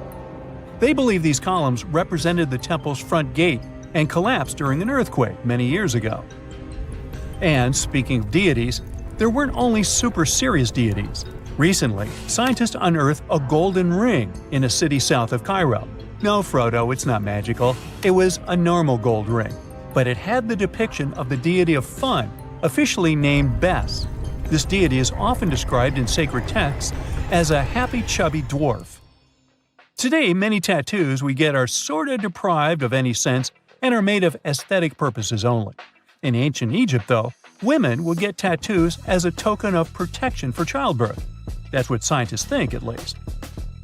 Around the Nile region, scientists found some mummies that had well-preserved tattoos, which is a rarity since the skin deteriorates so easily. 2 of these women tattooed their lower backs, and the drawings were simple. They were mostly pictures, including that same chubby dwarf we just talked about, Bes. He also had a side hustle as the protector of women during childbirth. Now, would you believe me if I told you ancient Egyptians invented robots? No? Well, that's because that's not entirely true. Sure, they were astronomers, mathematicians, and engineers, and somehow they also squeezed an eccentric invention into that package. an automated deity some scientists called Hathor. This wooden statue had been in the Metropolitan Museum of Art for years before someone noticed its secret. With the help of an X-ray machine, specialists discovered a mechanical operating system inside it. The pulley-like axis goes from the statue's shoulder to her left leg. When the system rotates, the statue raises and lowers her hand. Hey, pick me! Pick me! I got my hand up here. Imagine working 7 days a week on a large-scale construction site. You, along with thousands of others, carry millions of stone blocks and put them on top of each other according to a complex system. You work without modern construction equipment. You have no air conditioning or constant access to water. It's so hot outside that you can fry eggs on the road. You've been building the pyramid for decades, and now, when it's finally done, you enjoy the result of the colossal work of thousands of people. You're looking at a giant cultural monument of global value that will freeze in time and amaze people for tens of thousands of years. A few thousand years have passed. People in the 21st century see the pyramids and are like, wow, I can't believe humans have built this. Yeah, the people who built the pyramids wouldn't have appreciated such a theory. But actually, there are reasons to believe that people built it using some fantastic technology. From the outside, it seems the Great Pyramids are just big triangles of stone. People just put some heavy blocks on top of each other, and that's it. In fact, the design seems too perfect to be true. The pyramid consists of more than 2 million blocks. They lay so close to each other and are so even that you couldn't squeeze even a thin sheet of paper between them. Scientists still can't figure out the exact technology for building the Egyptian pyramids. One of the biggest and most famous is the Great Pyramid of Giza. This huge construction, well known all over the world, has one big secret. There should be a capstone on top of the pyramid. It's a triangular-shaped stone block, a small pyramid on top of a huge one. It's also called a pyramidion. The builders of ancient Egypt made it out of granite and limestone and covered it with gold. No records or old drawings prove that there was a pyramidion at the top of the Great Pyramid of Giza. But there's another ancient Egyptian structure with such a triangle, the Red Pyramid. It was built before the Great One, and its capstone has survived to this day. Archaeologists have found and reconstructed it. But where could the capstone of the Great Pyramid be? It's a mystery that still has no answer. Some are sure that some thieves have stolen it from the top. Maybe they just climbed up and pushed the pyramidion down. It makes perfect sense. The capstone was probably the most valuable element of the pyramid. Many scientists and archaeologists still don't know its exact purpose. Some believe that this peak covered with gold glorified the pharaohs. The capstone reflected moonlight at night and illuminated the entire space around it. During the day, the capstone reflected sunlight with its shiny surface. You could have noticed it from afar. The top of the pyramid was a kind of guiding star for lost travelers. All other stone blocks of the pyramid consist of limestone. People polish them to make them look shiny. In the past, they were even glowing and reflected light. You could see glowing pyramids from space, although they looked like tiny lights. Over thousands of years, winds, sandstorms, and rains have changed the pyramid's appearance. If people had taken care of them all this time, they would have looked like something out of science fiction movies, or the pyramids from Las Vegas. But unfortunately, we will never see their original appearance.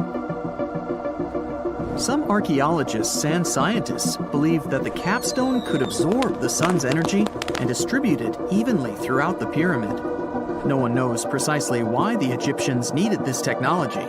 There's a theory the pyramids are ancient energy systems. The pharaohs applied this energy to use some unique technologies that were more advanced than all the achievements of the 21st century. And the triangular shape of the pyramids was ideal for boosting this electromagnetic energy. In theory, Solar radiation, or electromagnetic forces, accumulated at the top of the pyramid, filled the inner rooms, and then went down the walls to the base.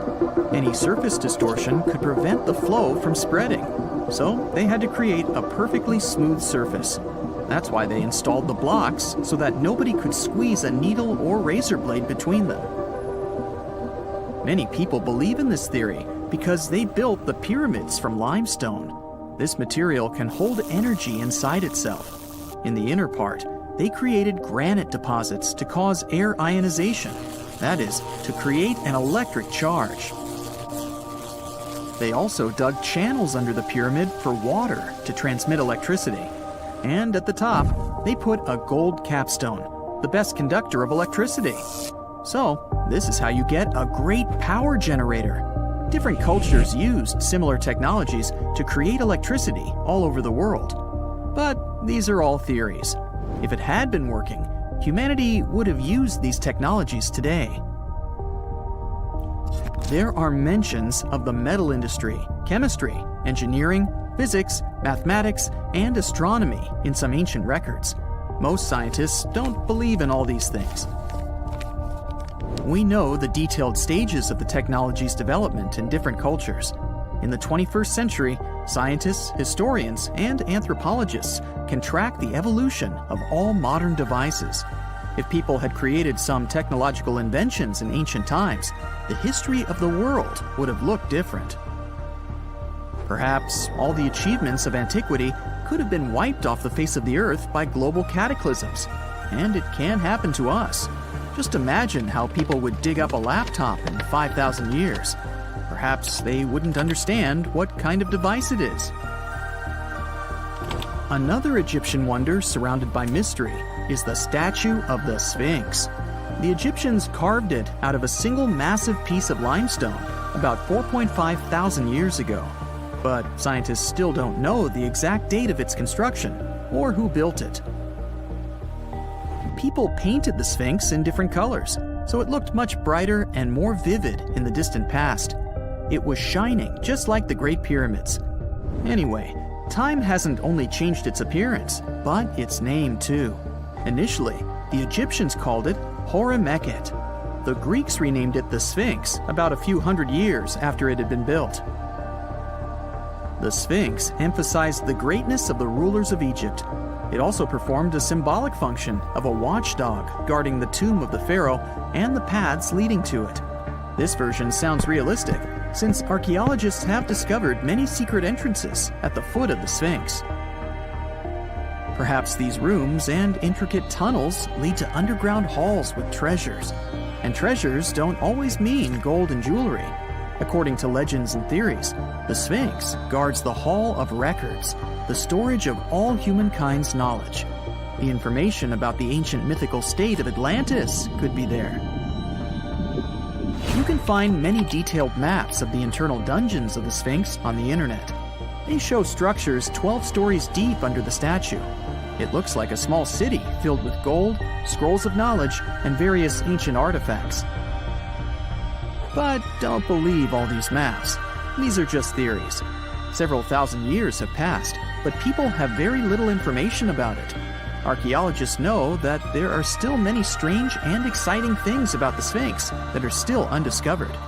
Some locals are afraid to research because they believe they can awaken something terrible from the underground depths. Therefore, it's mostly scientists from other countries who conduct the excavations. In 1998, scientists discovered strange tunnels leading to empty rooms under the Sphinx. They realized that some people tried to get there through tunnels in the past, and maybe those people took all the treasures that were there. One of the legends says that some powerful artifact lays beneath the Sphinx. Its technology can change the whole world, but the locals are hiding it because it can damage the planet. Some believe that you can find evidence of unknown technologies painted on the granite walls in the pharaoh's tombs. But most likely, these paintings and signs tell us the myths and legends of ancient Egypt. But what if Egyptian symbols and drawings are detailed instructions for using ancient technologies? What if the locals that lived at that time thought, people in the future won't be able to get energy themselves. Let's leave some detailed instructions for them. Anyway, there are many riddles and theories. In reality, the search for answers is a dangerous undertaking, since it's not easy to get into the underground halls. Excavations can ruin the structure of the entire Sphinx. Any person inside the tunnels may get lost and never be able to find their way back. Besides, it costs a lot of money. Now, what would be awesome is if people could invent some device that could scan underground areas and show their detailed models. It's nighttime, and you're about to walk inside Pharaoh Tutankhamun's final resting place. You know, King Tut. You don't have a torch, but at least you came with a flashlight. You walk down several flights of stairs and observe how the walls are carved in hieroglyphics and what looks like a spell. Those who take anything from this place will be doomed for life, the spell says. Even if you don't really believe it, this scares you a little bit. You find a huge stone door. Is it a trap? You manage to open it, but oh no, it's only an empty chamber. You check your map. It seems like you're heading in the right direction. After what feels like hours, you realize you must be trapped inside a labyrinth. You try to retrace your steps, but you can't find the door where you came in from anymore. That's it, you think to yourself. You've fallen for the Pharaoh's trap. What's worse, you didn't bring a lunch. Okay, so we've all seen Hollywood movies where the main character is exploring ancient ruins and faces some seriously dangerous traps, right? We've been told Egyptian royalty protected their final resting places with venomous scorpions and snakes, sliding doors that will trap you for life, and giant rolling boulders that will crush anyone on their paths. The thing is, were these traps truly real? Well, I regret to be the one to break it to you, but this is all fiction. These elaborate traps were too technologically advanced for ancient civilizations to pull off. That is not to say, however, that there weren't any traps at all. Ancient civilizations, like the Egyptians and the Mayans, are known for their practice of building entire monuments dedicated to the ones who had passed away. These structures would often reflect the position of person occupied in society. So, for the really important people, the VIPs of their times, massive monuments were built to host their bodies long after they were gone. Some of these civilizations believed that a person's life would continue on the other side of the veil. For that reason, a person would be buried together with the belongings of their current life. If they had a lot of money and power and stuff, that meant their resting places would be filled with riches and gold. Now imagine if you lived in ancient Egypt and you knew exactly where all the pharaohs' tombs were located and had heard rumors of the amount of wealth kept in these places. Maybe you would be tempted to go check it out, right? We're talking about large rooms filled from floor to ceiling with golden artifacts, jewels, and even money. I mean, it does sound tempting. And since there weren't any security guards protecting the entrance of these places, Egyptians needed to get creative as to how they would protect these riches. These old civilizations found some traps to be useful. A recurring one was building empty rooms inside the monument to confuse a burglar. Now, let's take a look at Amenhotep III's final resting place as an example. It was built in the city of Luxor, in a spot also known as the Western Valley of the Kings. Two French engineers originally discovered the monument between 1905 and 1914 CE. The structure is huge and has more than 10 chambers, connected by long corridors and steep stairways. The King's Chamber is the most hidden one, and for an outsider to try and find it, they will probably enter a lot of empty rooms beforehand. Other pharaohs tried to protect their riches by commissioning monuments with false doors concealing pits that were up to 20 feet deep. This way, an unwarned and unwanted visitor would be surprised by the deep hole on their way to the king's resting chamber. Alongside false doors, pharaohs made sure to build labyrinth-style corridors and false walls. This way, robbers could take hours or days before they found the king's real chamber. As to pits with poisonous snakes on them, if there were any reptiles inside these monuments, they probably got inside on their own and would most likely not stay there for long. There is no way snakes would survive years and years without food inside these pits. So yes, another Hollywood-induced belief right there. If these traps seem boring to you, archaeologists did find an interesting deterrent in the final resting place of the Red Queen of Palenque in Mexico. Palenque was one of the most powerful Mayan cities in pre-Columbian Mexico, and the Red Queen was believed to be the grandmother of the last Mayan king, undoubtedly a person of immense importance to the empire. In her honor, a huge monument was built to keep her body after her passing. The discovery of the tomb itself was already thrilling. Archaeologists found an ancient monument when digging at the site back in 1994. The first thing they found was a room with a hidden door. Once they opened the door, they discovered a long corridor. Finally, at the end of this corridor was the Queen's chamber. The team of archaeologists was beyond excited to unearth this chamber with the mummy of the Queen herself still inside it. They found her to be accompanied by her pearls, jade shells, and expensive rocks. But as the team explored the remains, they saw something rather strange. The room was filled with a red-colored powder. Researchers knew that the color red was important to the Mayan people, and that much of their clothing and buildings were decorated with this color. But they didn't understand why the queen was buried with this unknown red substance.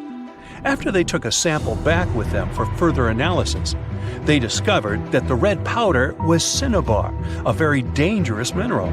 This powder, when inhaled, can cause, shall we say, severe health damage to a person. The team concluded that this could only be a trap for anyone trying to steal her riches. Okay, so dangerous powders might have worked as the most intense traps we've seen until now. But perhaps the cheapest way to keep out unwanted visitors was to advertise spells written out all over the monument. We'd probably laugh at these today, but back in the day, they were more or less effective. Spells usually said that the person who took anything from that place would meet a tragic fate. Some spells said that robbers would lose their houses in big fires or terrible floods. Other spells said burglars would have incurable and undiagnosed health issues, but they weren't really enough to stop people from taking any gold. There are some stories surrounding how these spells might have been real. One of them is from the famous British Egyptologist Howard Carter, the one responsible for unearthing Pharaoh Tutankhamun's resting place in the 1920s. After months of unsuccessful digging, Carter discovered the tomb's existence by chance. He found the entrance to a stairway right beneath the soil where he had been searching all those months. With the help of a team, he cleared the piles of sand blocking the stairs and discovered a doorway. The door had several royal symbols carved into it, and Carter knew this could only mean a very important person had been buried there. And he was right. With a chisel, he made a hole in the top left-hand corner of the doorway and lit his vision with the help of a candle. He couldn't believe what he was seeing, the reflection of several golden and jeweled items crowding the chamber before him. Lost for 3,000 years, Carter had just discovered the final resting place of King Tut. But the story didn't finish here. This discovery was accompanied by a series of unfortunate events that led people to believe it had something to do with the pharaoh's spell. Carter himself mysteriously passed away just a few years later, and some of his assistants lost their houses in floods, just like one of the spells threatened. Some say it's just coincidental, as there's no real proof of these things being connected. Well, what do you think? Was this an effective trap after all? Archaeologists just found the remains of a lost city from thousands of years ago, hiding in southeastern Europe. They were sure that it was nothing more than an old defense outpost, but new digs are changing that big time. They now believe the site might actually be the lost capital of an ancient kingdom of Lynkestis that has to do with Alexander the Great, the man who changed history. The ruins are near a small village called Cernobuki in North Macedonia. You can find mentions of them from 1966, but nobody really dug into them until about 15 years ago. At first, they found just a few ruins and thought it was a guard post used to spot Romans coming from the west. But now, a team of scientists went back with high-tech equipment and found proof this place wasn't just a tiny outpost.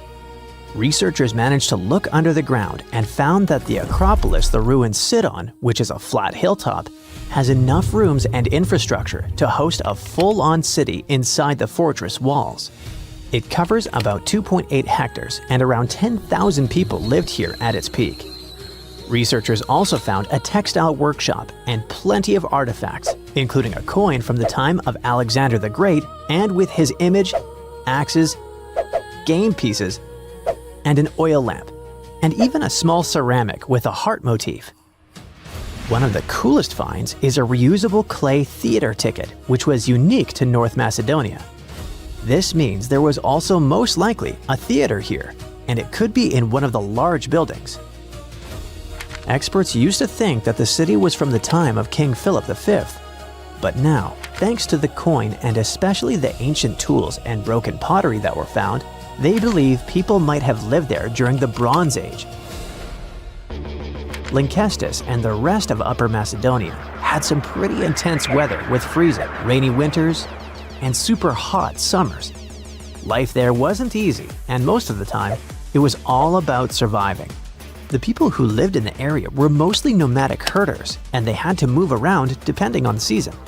They traveled with their flocks of cattle, goats, and sheep, always looking for the best pasture lands. Back then, Macedonia was kind of like the outsider of the Greek world. It was part Greek, but powerful city-states like Athens and Sparta didn't really accept it. Thanks to this position on the edge, Macedonia had the chance to mix Greek traditions with local culture.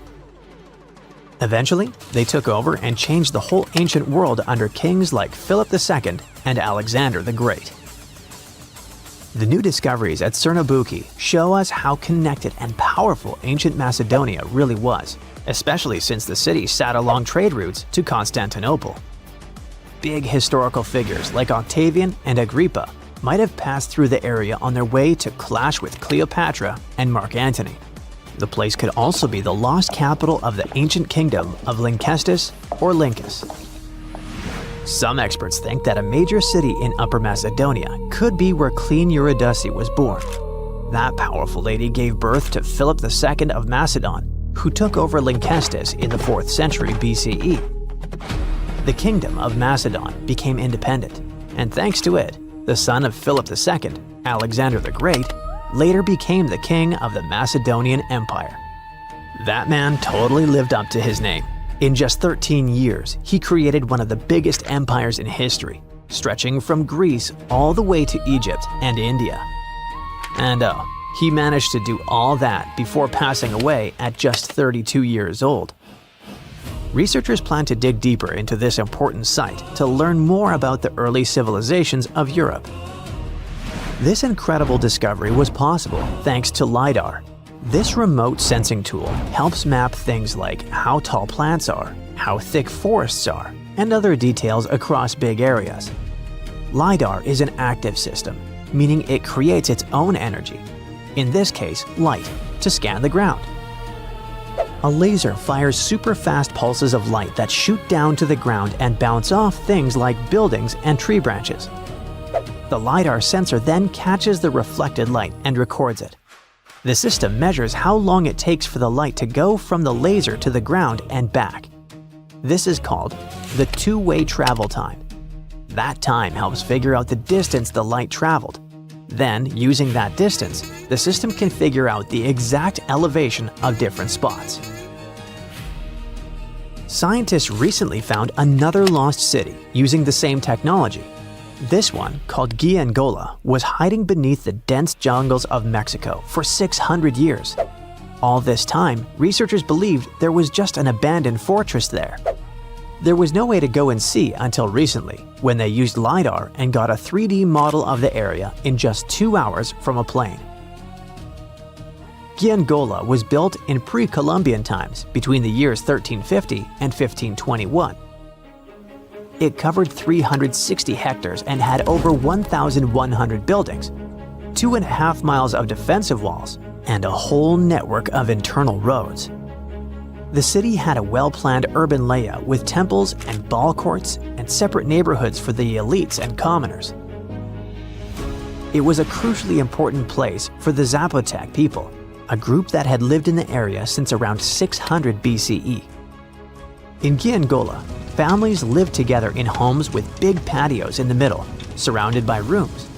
As families grew bigger, they would add more rooms and expand their homes. Since Giangola was surrounded by mountains, the locals tried to use every piece of land on the slopes that was good enough to build a house. They even used natural drainage of the area to have water, and they must have been great at construction, as many of their constructions are still standing today.